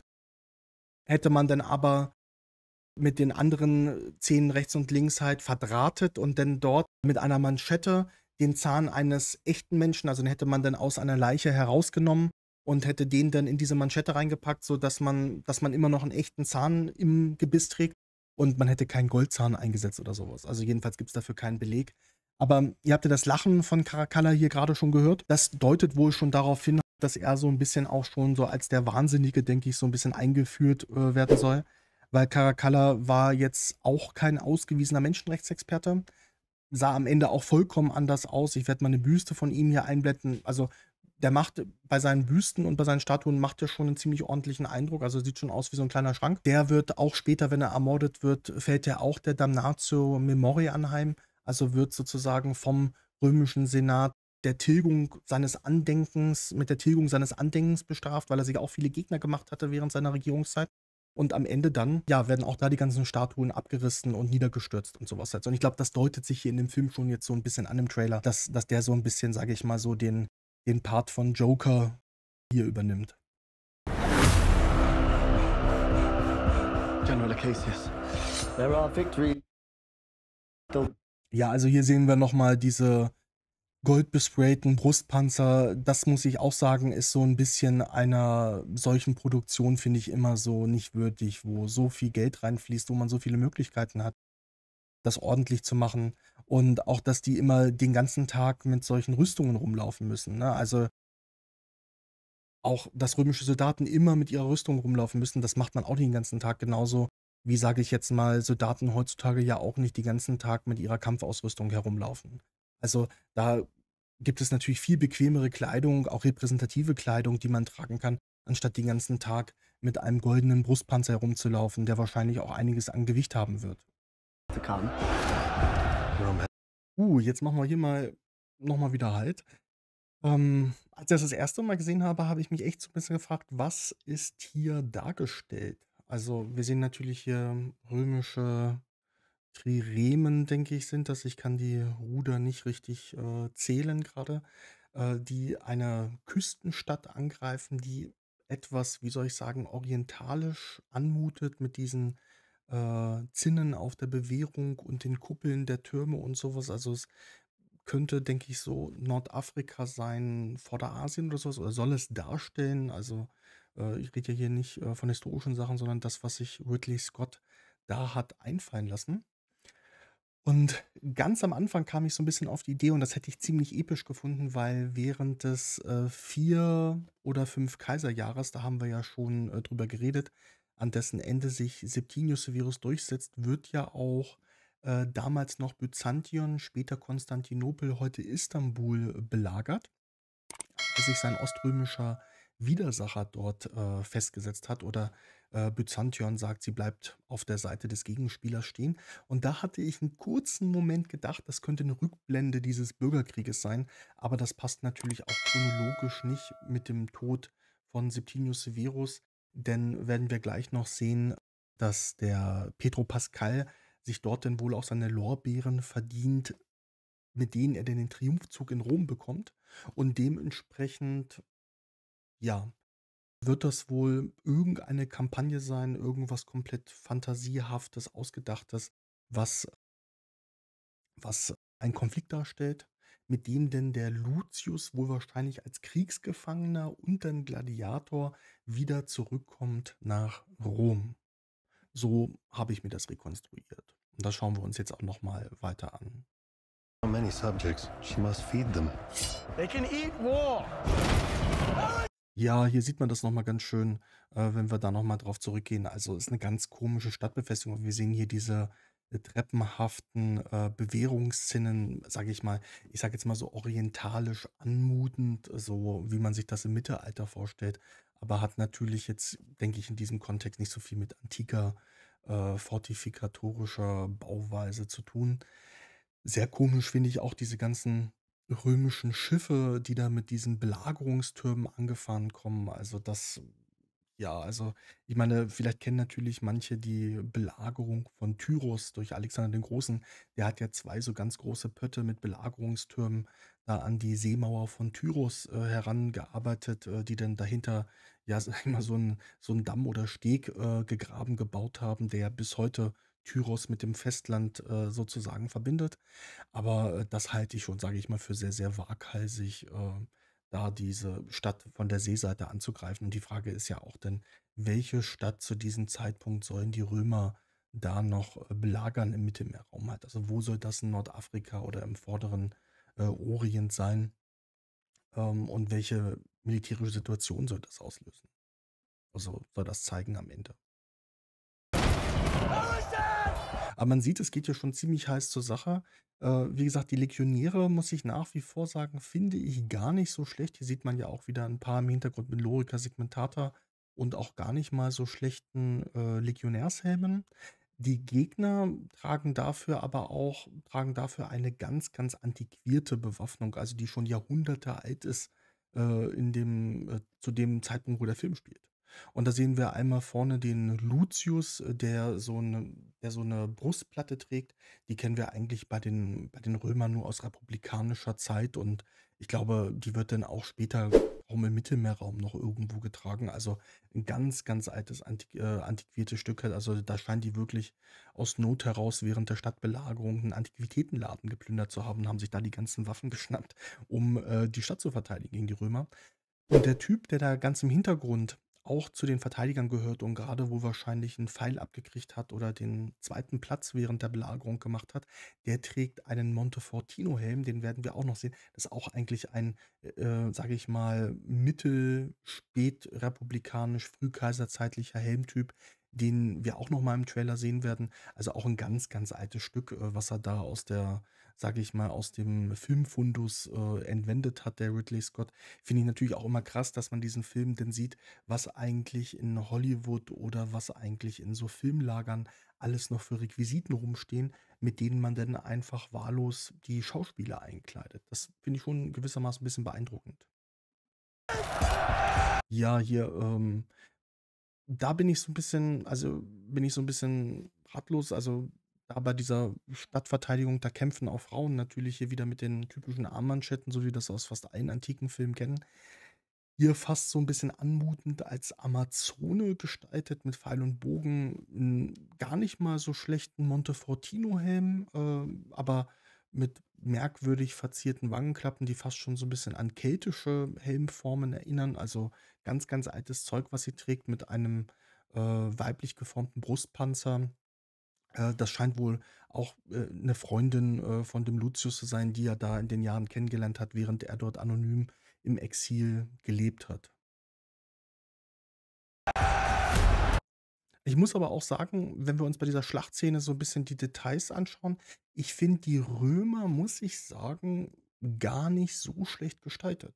Also, wenn wir uns hier mal die Helmform anschauen, ich finde den Centurionenhelm, muss ich sagen, sehr, sehr schön gestaltet. Denn hier haben wir, glaube ich, 'n Helm, bei uns wäre der so 'ne Art Paradehelm, der sehr stark an den Helmtypen von Tallenhofen erinnert. Den füge ich alles hier mal Einheit.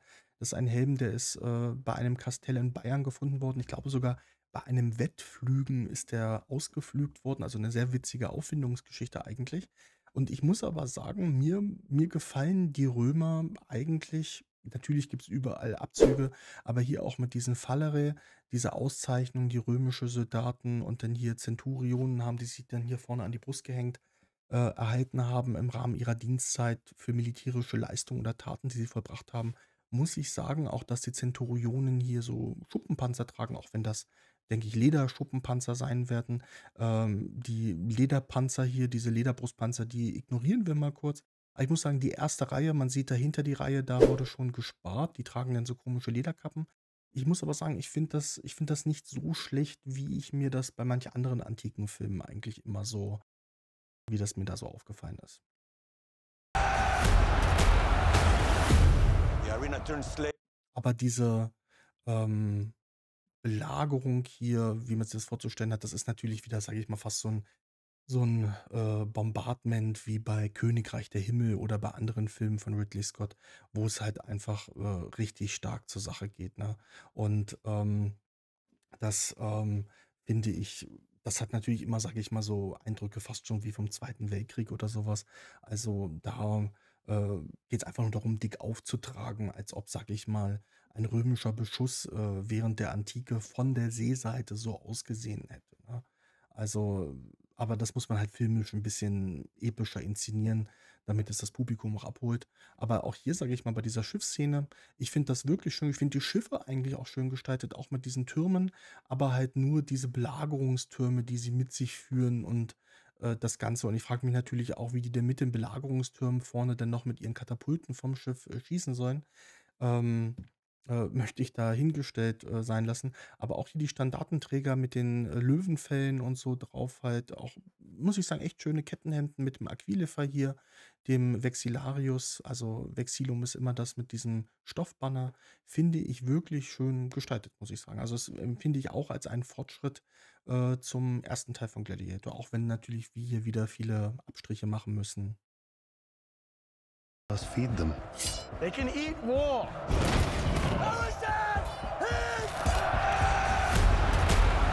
Also ein gigantisches Hinschlachten und ich denke, am Ende wird dieser ganze Angriff mit den Schiffen auch keinen Sinn machen. Und die Frage ist ja auch immer, so eine Stadt muss ja immer von Land- und Seeseite belagert werden. Ist für mich die Frage, warum man die nicht zur Seeseite abriegelt und dann Landseite angreift. Das wäre weit einfacher und ich denke nicht so verlustreich wie von der Seeseite. Aber ich glaube, das brauchen wir mit Ridley Scott nicht zu diskutieren, was er sich dabei gedacht hat. The arena turns. Muss ich sagen, also diese Ansichten von Rom finde ich halt mega toll gemacht. Halt so, ne? Auch wie das Aquädukt sich hier so lang schlängelt und so, wie dicht das bebaut ist, aber auch immer so, dass die reichen Villenbesitzer oder die reichen Stadtbürger natürlich auch ihre Park- und Gartenanlagen haben mit den Tempeln dazu.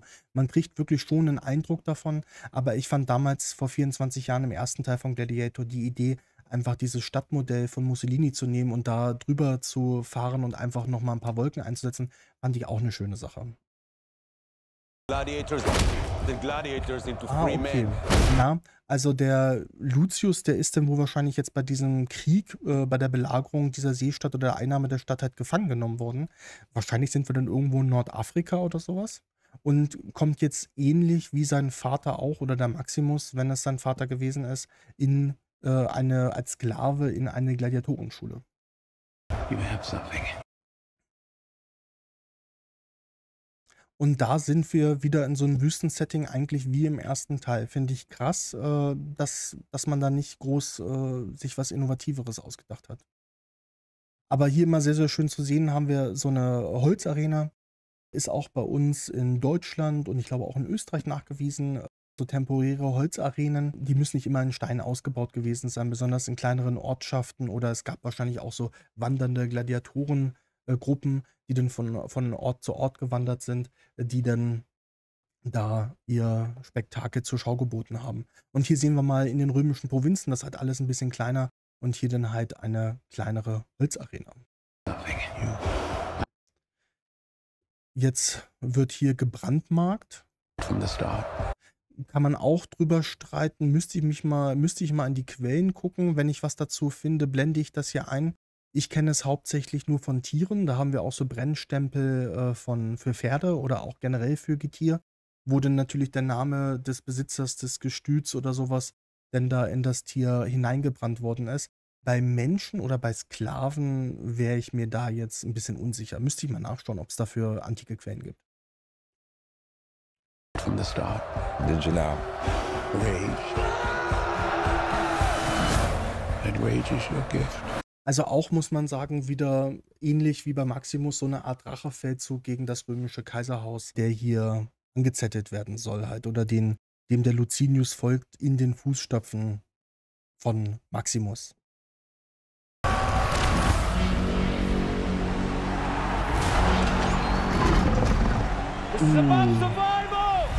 Jetzt geht es los. Ja, da habe ich kurz innegehalten, als ich das erste Mal gesehen habe. Also, ich könnte auch sagen, ich bin fast vom Stuhl gefallen. Ähm, ja, also wir haben jetzt hier einen Typen, der Gladiator ist und auf einem Nashorn reitet. Danke, Ridley Scott. Also, was mich positiv überrascht hat, ich werde mal ein Bild vom ersten Teil von Gladiator einblenden.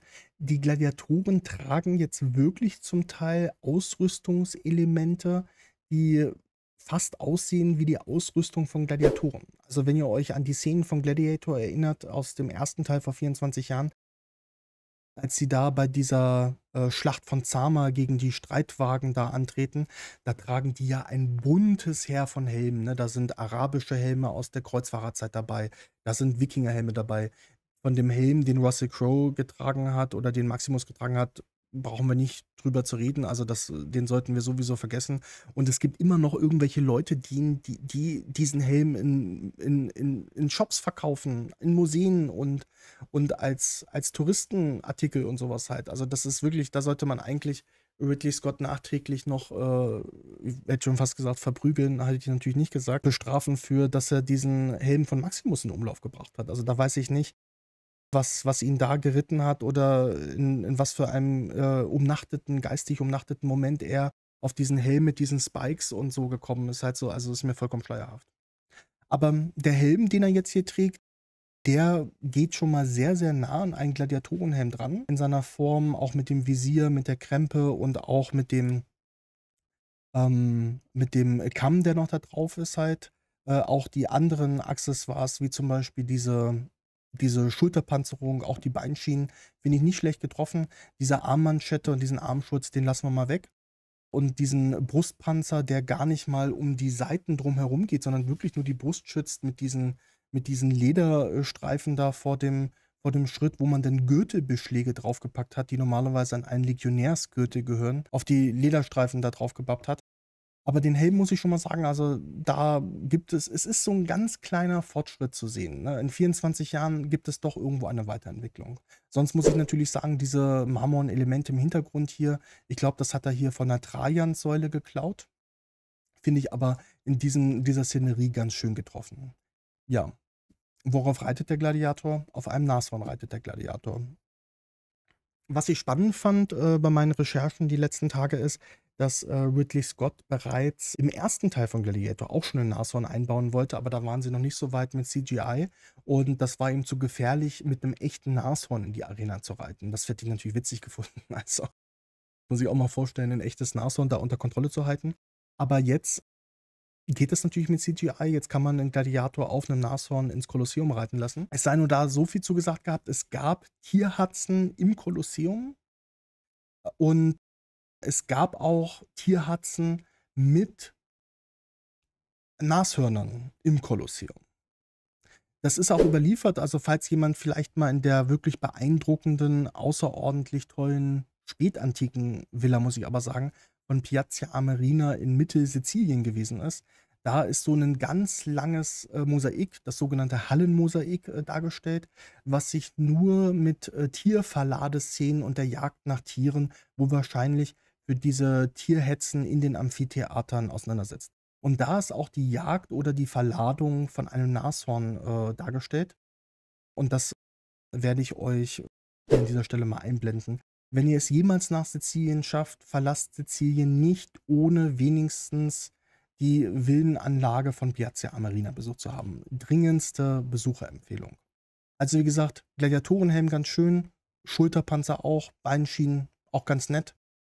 Nashorn hätte man toll machen können. Also man hätte zum Beispiel auch andere Wildtiere mit dem Nashorn zusammen und ein paar Gladiatoren in die Arena schicken können. Wäre auch außerordentlich episch gewesen. Man hätte jetzt nicht den Gladiator oder einen Gladiator das Nashorn hätte reiten lassen müssen. Aber naja, also wir reden ja von einem Hollywood-Film. Hold together and when a charge Ja, dann haben wir hier so einen, war das hier gerade so einen mittelalterlichen Streithammer? Sieht man ihn hier noch? Man hat ihn nur ganz kurz gesehen. Ja, hier sieht man ihn ganz, ganz kurz. Und da muss ich jetzt mal hier, genau, ja, hier sieht man ihn, so einen mittelalterlichen Streithammer. Also brauchen wir nichts drüber zu sagen. Ne? Also alles, ich versuche weiterhin tiefenentspannt zu sein. together and when it charges, break for the wall. Ist natürlich hier am Ende auch wieder spannend und Hollywood-mäßig wichtig.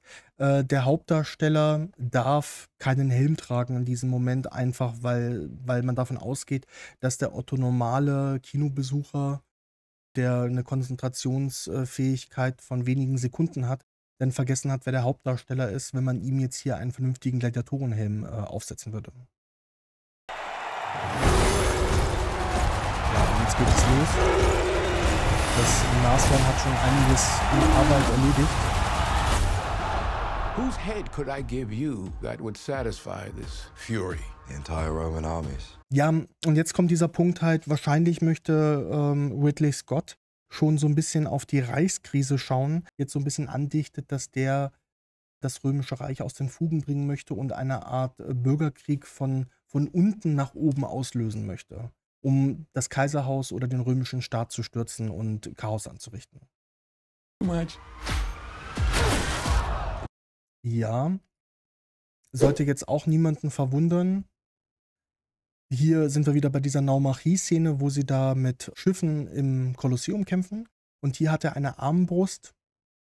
Ist jetzt auch keine historisch korrekte Armbrust. Es gab aber in der Antike, auch bereits schon in der griechischen Antike und bei den Römern, gab es Armbrüste. Und das ist hier mal ganz schön zu sehen, dass das so dargestellt ist. Richtig, ja. Also die Armbrust ist eine mittelalterliche Armbrust, das ist keine römische Armbrust. Richtig, ja. Gibt es auch sogar ein Mosaik, wo das als Jagdwaffe gezeigt wird? Ja. The general will do. Man hatte sogar, sage ich mal, so eine Art Mini-Scorpio, also so ein Mini-Pfeilgeschütz gebaut für die Schulter, damit man das auch als Einzelmann abschießen konnte. Gibt es einen sehr schönen Fund aus Xanten, wo man ein Fragment davon gefunden hat. Und auch einen Nachbau davon. Im Römermuseum in Xanten zu sehen. Rome must. Ja, also ich bin mir so ein bisschen unklar, was das hier für eine Stadtmauer sein soll oder warum die in Rom verläuft. Das ist ein bisschen komisch. Hier steht ein ganz großer Fuß. Da müsste ich mich mal ein bisschen hier auseinandersetzen. Ich werde das mal hier angeben, weil das Kolosseum ist ja eigentlich nicht der echte Name vom Kolosseum. Eigentlich heißt es ja Flavisches Amphitheater. Und im Volksmund in Rom wurde es später Kolosseum genannt, weil das Kolosseum neben einer ganz großen Ehrenstatue für Kaiser Nero stand, einer kolossalen Statue. Und weil sie neben dieser kolossalen Nero-Statue stand, wurde später das Amphitheater Kolosseum genannt. Und ich weiß aber nicht, wie lange diese Statue gestanden hat. Es war aber auch eine metallene Statue, die später dann, nachdem Nero ja Selbstmord begangen hatte und das erste Vierkaiserjahr ausgelöst wurde und Nero fiel dann ja auch der Damnatio Memoriae anheim. Also komischerweise alle Kaiser, über die ich heute spreche, fallen der Damnatio Memoriae anheim. Da wurde die Statue dann umgewidmet, aber erstmal noch stehen gelassen. Und ich werde mal gleich einblenden, wenn ich herausfinden kann, wann die Statue abgebrochen worden ist, weil dieser Fuß könnte natürlich zu dieser Statue gehört haben. Aber eigentlich wäre die aus Metall gewesen, die kolossale Statue des Kaisers Nero und nicht aus Stein, soweit ich mich entsinne. Ja, dann haben wir hier wieder, es ist dieser ähnliche Straßenzug zu sehen, wo auch die Parade durchging. Dann hier so einen wütenden Mob, der wohl dann aufgehetzt wird von den Hauptprotagonisten und Chaos in Rom verbreitet. I need to only give it a push. Denzel Washington versucht wohl jetzt hier so die parteipolitische Ämterlaufbahn hinaufzusteigen und Senator zu werden, so habe ich gerade das Gefühl gehabt hier. Weil es natürlich diese Szene hier zu sehen, während der Senat gerade mit der Tagung anfängt, dass er hier diese beiden Throne von Caracalla und Geta streichelt, weil er wohl wirklich darauf blickt, römischer Kaiser zu werden, wenn er diesen Aufstand vom Zaune bricht. Ne, also das scheint wohl so die Story zu sein, die ihm hier zuteil wird. Und muss ich aber auch wieder sagen, es gibt ja dann später während der Reichskrise gibt es ja auch den römischen Kaiser Philippus Araps. Und Philippus Araps heißt auch nicht nur einfach so Philippus Araps, sondern das deutet natürlich auch darauf hin, wo er hergekommen ist. Ne? Also von da abgesehen muss ich jetzt auch sagen, also für alle, die wieder so am Eskalieren und Durchdrehen sind, dass vielleicht am Ende des Films Denzel Washington Kaiser des Römischen Reiches sein könnte, bitte schlagt mal ein Geschichtsbuch auf oder schaut einfach mal ins Geschichtsbuch. So weit hergeholt ist das jetzt nicht. Push. Und da werden dann ja wohl so Deals gemacht, so dass er dann da halt aufsteigt. Aber wie gesagt, das sind alles nur so Hypothesen von mir. Das muss man sich dann anschauen, wenn der Film November dann erscheint. Hier ist so eine Opferszene. Ich weiß nicht, wer da geopfert werden soll. Könnte das die Lucilla sein, die da auf diesem Opferwagen ist? Sehr komische Szene mit diesem Kultpersonal, oder die sind ja alle da so angekettet auf diesem Wagen mit den Opfern und die Prätorianer kreisen die dann ein. Also muss man schauen, was da im Film draus gemacht wird. Ist aber eine komische Szene. Ja, so, jetzt muss der Pedro Pascal fällt auch irgendwie in Ungnade und muss jetzt im Kolosseum ähnlich wie Maximus auch gegen Leute kämpfen. Sehr komisch. Und kämpft jetzt hier gegen Leute, die wahrscheinlich Prätorianer darstellen sollen, die jetzt abkommandiert worden sind, um ihn im Amphitheater zu töten. Und natürlich auch ein bisschen unfair. Komisch ist, keiner trägt ein Schild, finde ich merkwürdig. Er hier vorne trägt, finde ich sehr, sehr komisch. Also irgendwie ein abgeschnittener römischer Speer, also irgendwie eine Art Pilum, aber halt viel zu kurz. Also so, als ob man das hier abgebrochen hätte. Weil es gibt aus dieser Zeit Piler, also Piler ist der Plural von Pilum, die noch so ein Bleigewicht haben, was den Aufprall sehr, sehr verstärken soll, wenn die einschlagen. Nur hier hat man das halt einfach in der Mitte halt abgebrochen oder abgesägt oder sowas halt so. Und das wäre so als Kampfwaffe, ist sowas nicht überliefert, das ist mega komisch halt so, ne? Dann haben die wieder hier ihre Schürzen oder ihre Röcke aus Schuppenpanzern, aus Leder. Darunter denn diese Lederstreifen, die sie eigentlich ohnehin tragen würden oder die sie denn ja hier nochmal tragen. Also ganz merkwürdig. Und die Helme, muss ich jetzt mal so sagen, finde ich noch, wir reden hier von Kreuzbügelhelmen, die kamen ab 100 nach Christus auf, wahrscheinlich wegen der Dakerkriege, weil die Daker ein so langes Hiebmesser gehabt haben, dass man mit einem metallenen Kreuzbügel den Helm nochmal extra abgesichert hat, damit die mit dieser Sika, mit der Sichel nicht in den Kopf reinschlagen konnten und der Bügel das schon vorher abgefedert hat. Finde ich die Helme jetzt so nicht so schlecht hat, aber diese Embleme und so sind natürlich over the top.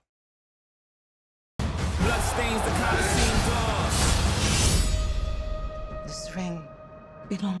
Ah ja, hier nochmal ein Rückblick halt, dass die Lucilla sich noch den Ring von Maximus geschnappt hat. Maximus, now I give it to you. Ja, okay. What is it? Und hier sehen wir nochmal sehr, sehr schön so diesen Weiheraum oder diesen Weihealtar da irgendwo im Keller unterm Kolosseum oder in der Gladiatorenschule mit den ganzen Ausrüstungsgegenständen des Maximus. For people are not free. Jetzt nimmt er das Schwert. For people. Ja, hier sieht man das. Er nimmt hier ein sogenanntes Adlerknaufschwert. Da haben sie aber zwei Sachen gemixt. Also die haben ein Gladius, also das normale Schwert eines Legionärs, mit einem Adlerknaufschwert gemixt. Das heißt, normalerweise gäbe es diesen Knauf wie beim Gladius nicht mehr. Der Griff würde einfach in den Kopf des Adlers übergehen. Das ist eigentlich ein Schwert, was wir hauptsächlich bei sehr hochrangigen römischen Soldaten und hauptsächlich beim Kaiser vorfinden. Oder bei Angehörigen des Kaiserhauses. Also so ganz normale Männer scheinen nicht mit so einem Adlerknaufschwert herumzulaufen. Haben wir aber schon sehr, sehr oft auf Statuen und dann auch von Bronzestatuen manchmal denn die Bronzereste solch eines Schwertes. Aber ein originales haben wir, glaube ich, oder auch den Knauf eines originalen Adlerknaufschwertes haben wir bisher nicht gefunden. Aber nur damit ich werde das hier dann immer einblenden, aber nur damit ihr euch mal so ein bisschen seht, woran sich Ridley Scott orientiert hat. Aber wie gesagt, dieser runde Knauf des Gladius mit dem Adler, das hätte man auch weglassen können. Not free. Ja, hier sieht man das dann nochmal.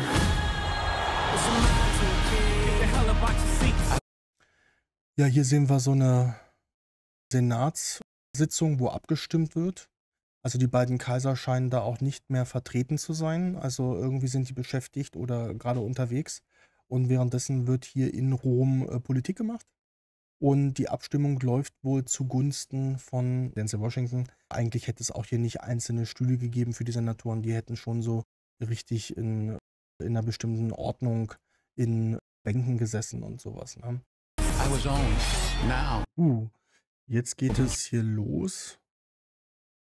Also der Macrinus, gespielt von Denzel Washington, schafft es womöglich jetzt so Truppen oder einen Mob, die römischen Legionen oder einige davon, hinter sich zu vereinigen und führt die jetzt gegen Rom. Also man sieht ja hier ihn sehr imposant auf dem Pferd reitend mit dem Gladius in der Hand.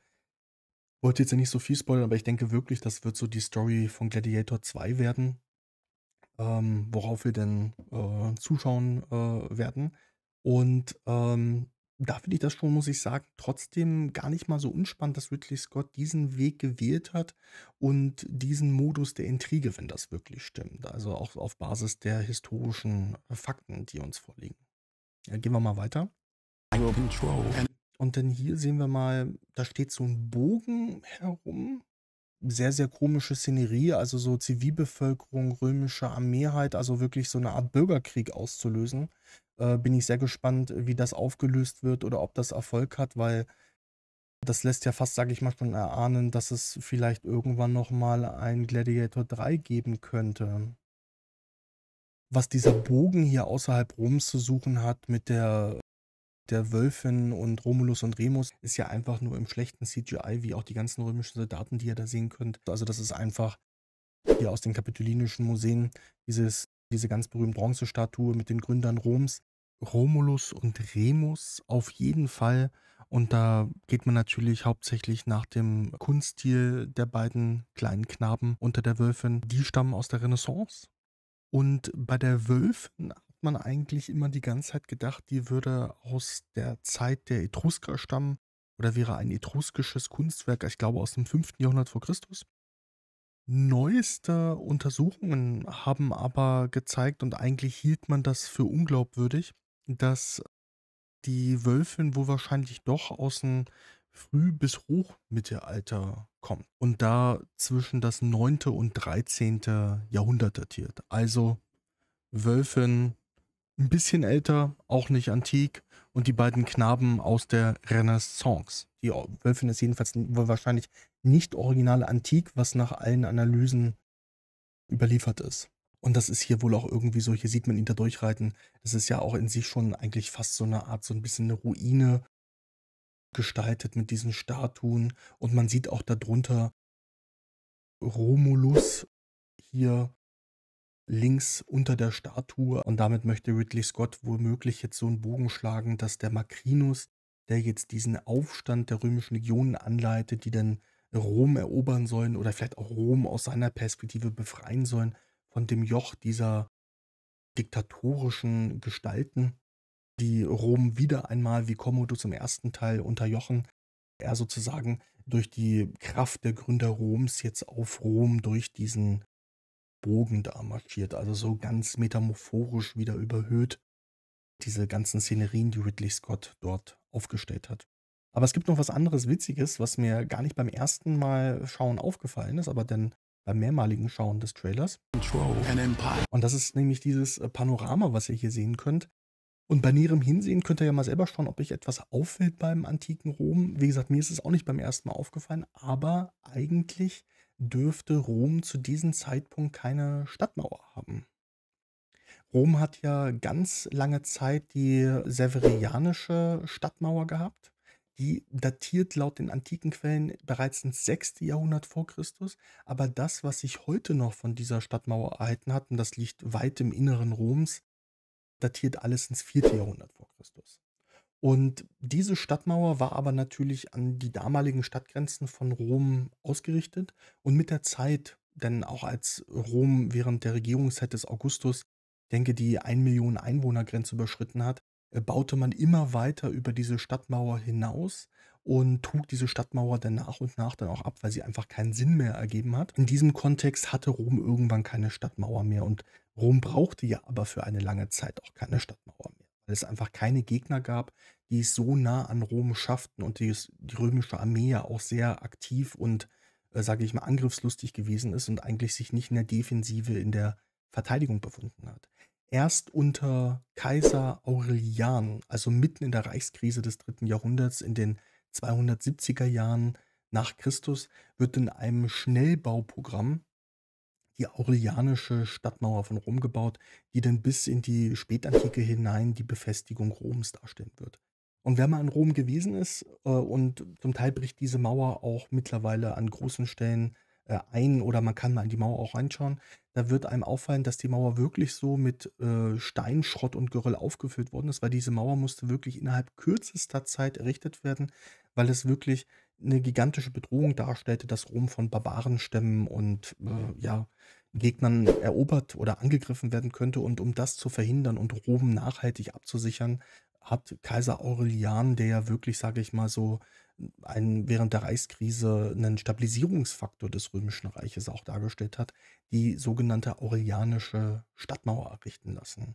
Und das ist schon ein wirklich beeindruckendes Bauwerk, wenn man da steht, aber nun mal erst 60 Jahre nach der Zeit, in der Gladiator 2 spielt. Und da finde ich es ja ganz witzig, dass man hier auf jeden Fall in Gladiator 2 gesagt hat, Rom muss eine Stadtmauer haben und hat dann hier einfach so eine Stadtmauer einfach hingeklatscht, obwohl Rom zu diesem Zeitpunkt einfach, sage ich mal, ja, Tag der offenen Tür gewesen wäre. Da gab es keine Stadtmauer. Und das ist ein witziges Detail, was mir auffällt, so, wo man, denke ich, auch wieder mehr so danach geht, wie soll etwas für den Zuschauer aussehen, anstatt die historischen Realitäten zu nehmen, weil die römischen Soldaten, die wären jetzt einfach da in die Stadt reinmarschiert. Und es ist natürlich auch spannend, wenn die da eine Belagerung Roms zeigen würden zu dieser Zeit. Die hätte ja nie stattfinden können, weil die Stadt einfach gar nicht verteidigungsbar gewesen ist. I will not waste. Einfach nur schlimm. Ich weiß nicht. Also, was mir besser gefallen hätte, ist, wenn man das noch ein bisschen weiter nach später verlegt hätte und der Caracalla hier spielt, den hätte man zu Elagabal gemacht. Weil den Elagabal, sagt man ja sowieso nach, dass er sehr exzentrisch verrückt, gewesen sein soll und, die abgefahrensten Sachen, getrieben haben soll. Wäre aber noch mal 'n eigenes Elagabal-Video. Das wäre dann auch mal so ein Video, mit dem man Klicks sammeln kann. Und da hätte mir eigentlich der kleinere Schauspieler viel, viel besser gefallen als Elagabal, muss ich mal so sagen, ne? Aber da können wir uns noch mal 'n eigenes Video vielleicht irgendwann mal zu Elagabal anschauen, wenn ich dazu Zeit finde. Auch eine sehr spannende und ja sogar auch in den letzten Jahren, sehr komisch interpretierte Person. Der Elagabal hat denn gelebt 10 Jahre danach oder irgendwie sowas halt. Also irgendwie Elagabal kommt, ganz knapp hinter Caracalla. Another generation of young men for their vanity. Ja, hier nochmal muss man wirklich sagen, diese ganze Sozialkritik halt auch so, diese Gesellschaftskritik an Rom, die auch in Gladiator 1 bereits zum Tragen kommt, die natürlich, wie gesagt, stark, überhöht ist und auch natürlich, den damaligen Menschen zumutet, dass sie dafür so ein Bild gehabt haben, dass sie am Ende, sage ich mal, ja, Rom als Monstrum beseitigen wollen. Das ist ja, sage ich mal, im ersten Teil schon sehr massiv, wo es ja immer darum geht, die Republik wieder einzuführen, weil die Römische Republik das einzig Wahre ist bei Gladiator 1 im Gegensatz zum tyrannischen Kaiserreich, welchem man sich zu entledigen versucht. Strength and honor. Ja, und das ist, finde ich, auch noch mal 'n spannendes Bild. Also, hier haben wir es ja gerade schon mal gesehen, also auch wieder diese berühmte Szene, wenn der Kaiser über Leben und Tod entscheidet im Kolosseum. Und in den Filmen geht es natürlich immer mehr darum, dass der Kaiser sich für den Tod des Gladiators ausspricht, wie man jetzt hier auch sieht, der Daumen geht nach unten, um einfach auch diese Radikalität und das Ganze einfach so zu zeigen, wie man sich heute Rom vorstellt und diese Schutzlosigkeit, die Menschen oder wie soll ich das am besten ausdrücken, diese, ähm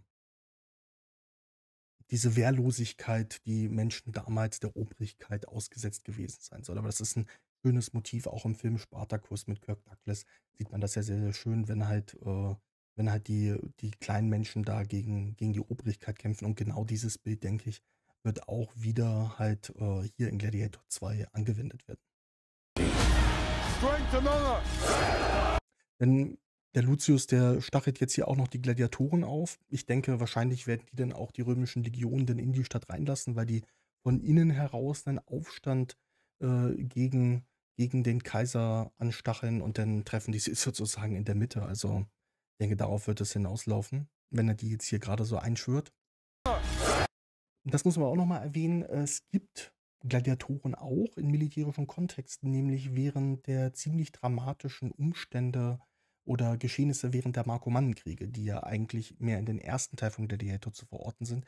Da haben wir eine Erwähnung, dass Gladiatoren richtig zum Militär eingezogen werden, um dort Lücken zu füllen und dort ja, zum Wehrdienst herangezogen zu werden, weil man halt jeden Mann braucht, der vernünftig ein Schwert halten kann. Und also das nur mal so als Sidekick halt dazu halt. Also wir haben auch in der römischen Geschichte Gladiatoren in ganz, ganz seltenen Fällen auch in der Armee, wie zum Beispiel da bei den Markomannenkriegen verbucht, aber das sind Notsituationen. Another generation of young men for their vanity. Strength among us! Ja, und dann denke ich, haben wir auch wieder so ein bisschen so dieses Bild, so dass Rom als das monströse Machtinstrument halt das menschenverschlingende Reich, so dargestellt wird halt und dann versuchen einzelne Männer dieses Monstrum aufzuhalten. Also denke ich, vielleicht so ein bisschen so ein philosophischer Gegenansatz zu, dem ersten Teil von Gladiator, wo es ja darum ging, das alte Rom, die alte Republik wieder auferstehen zu lassen und das Kaiserreich eigentlich abzuschaffen. Und dem so wünscht sich das ja Maximus oder auch Marc Aurel, dem Senat wieder seine wahre Macht zu übertragen. Ne, und hier scheint das wohl ein bisschen in eine andere Richtung zu gehen.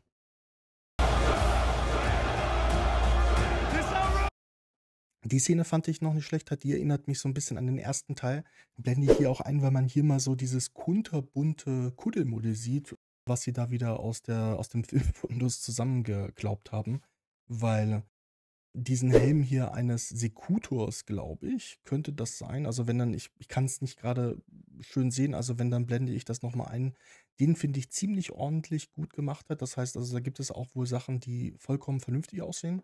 Und dann hat man wieder sämtlichen Schrott zusammengesucht, also über die Lederpanzer, diese Gürtelschürzen, braucht man gar nicht zu reden. Hier haben wir, glaube ich, sogar sehe ich einen illyrischen Helm aus dem antiken Griechenland, komplette Antiquität.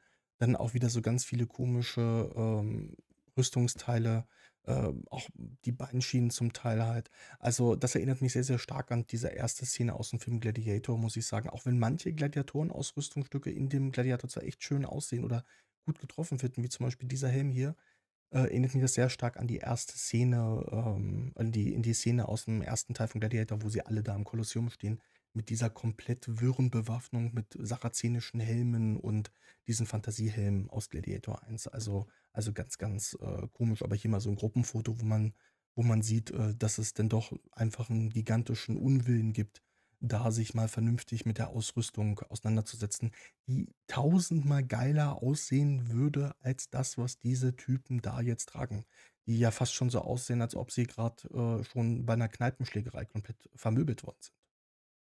This our own treason, heroes! Tears on the mausoleum floor. Bloodstains the Colosseum doors.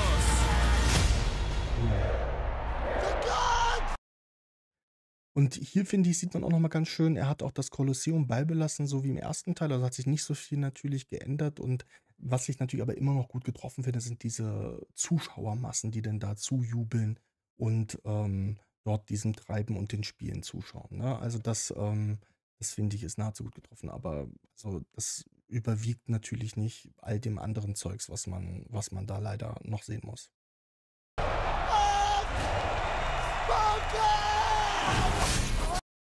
Und ja, was soll ich dazu sagen? Also hier bin ich ja fast vom Stuhl gefallen.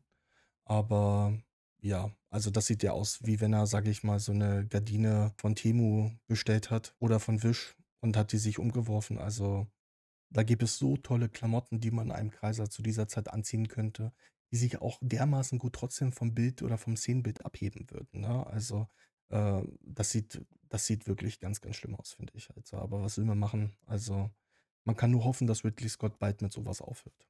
Ich bin echt zwiegespalten, wie das wird. Also bin ich echt mega abgefahren gespannt. Ich werde auf jeden Fall ins Kino gehen. Jetzt kämpfen Pedro Pascal und Lucius am Ende gegeneinander, obwohl sie wahrscheinlich dann am Ende herausfinden, dass sie eigentlich auf derselben Seite stehen und eigentlich beide die Kaiser loswerden wollen.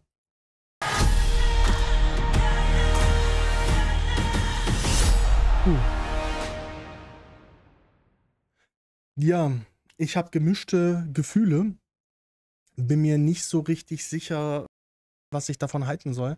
Also es gibt einen Fortschritt zu erkennen nach 20 Jahren, 24 Jahren Ridley Scott. Ridley Scott scheint auch wohl ein paar neue Bücher sich zugelegt haben oder vielleicht auch mal in ganz kleinen Ansätzen auf seine Filmberater gehört zu haben. Aber ich werde auf jeden Fall im November ins Kino gehen und mir das anschauen, einfach, so sage ich mal, fast schon so aus Tradition und damit ich auch weiß, von was ich am Ende rede. Aber wie gesagt, ich habe sehr, sehr gemischte Gefühle, ob das gut geht und wie das am Ende aussehen soll, was er da wieder auf die Leinwand gezaubert hat. Und nach dem Film Napoleon im letzten Jahr ist meine Erwartungshaltung sowieso sehr, sehr gering. Wenn euch mein Video hier gefallen hat, würde ich mir sehr wünschen, wenn ihr ein Abo, ein Like da lässt und auch die kleine Glocke abonniert.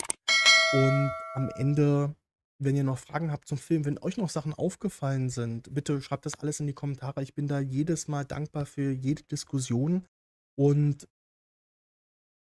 auch wenn ihr noch mehr über Gladiator haben wollt oder wenn ihr noch mal über die historischen Charaktere mehr erfahren wollt, bitte schreibt das alles in die Kommentare. Vielleicht bereite ich dann noch mal in den nächsten Monaten in Voraussicht auf den Film Gladiator 2 noch mal einiges vor. Wie gesagt, in der Videobeschreibung und im ersten Kommentar habe ich euch noch einiges verlinkt. Da findet ihr noch mal den Eintrittslink zu meinem Discord-Channel.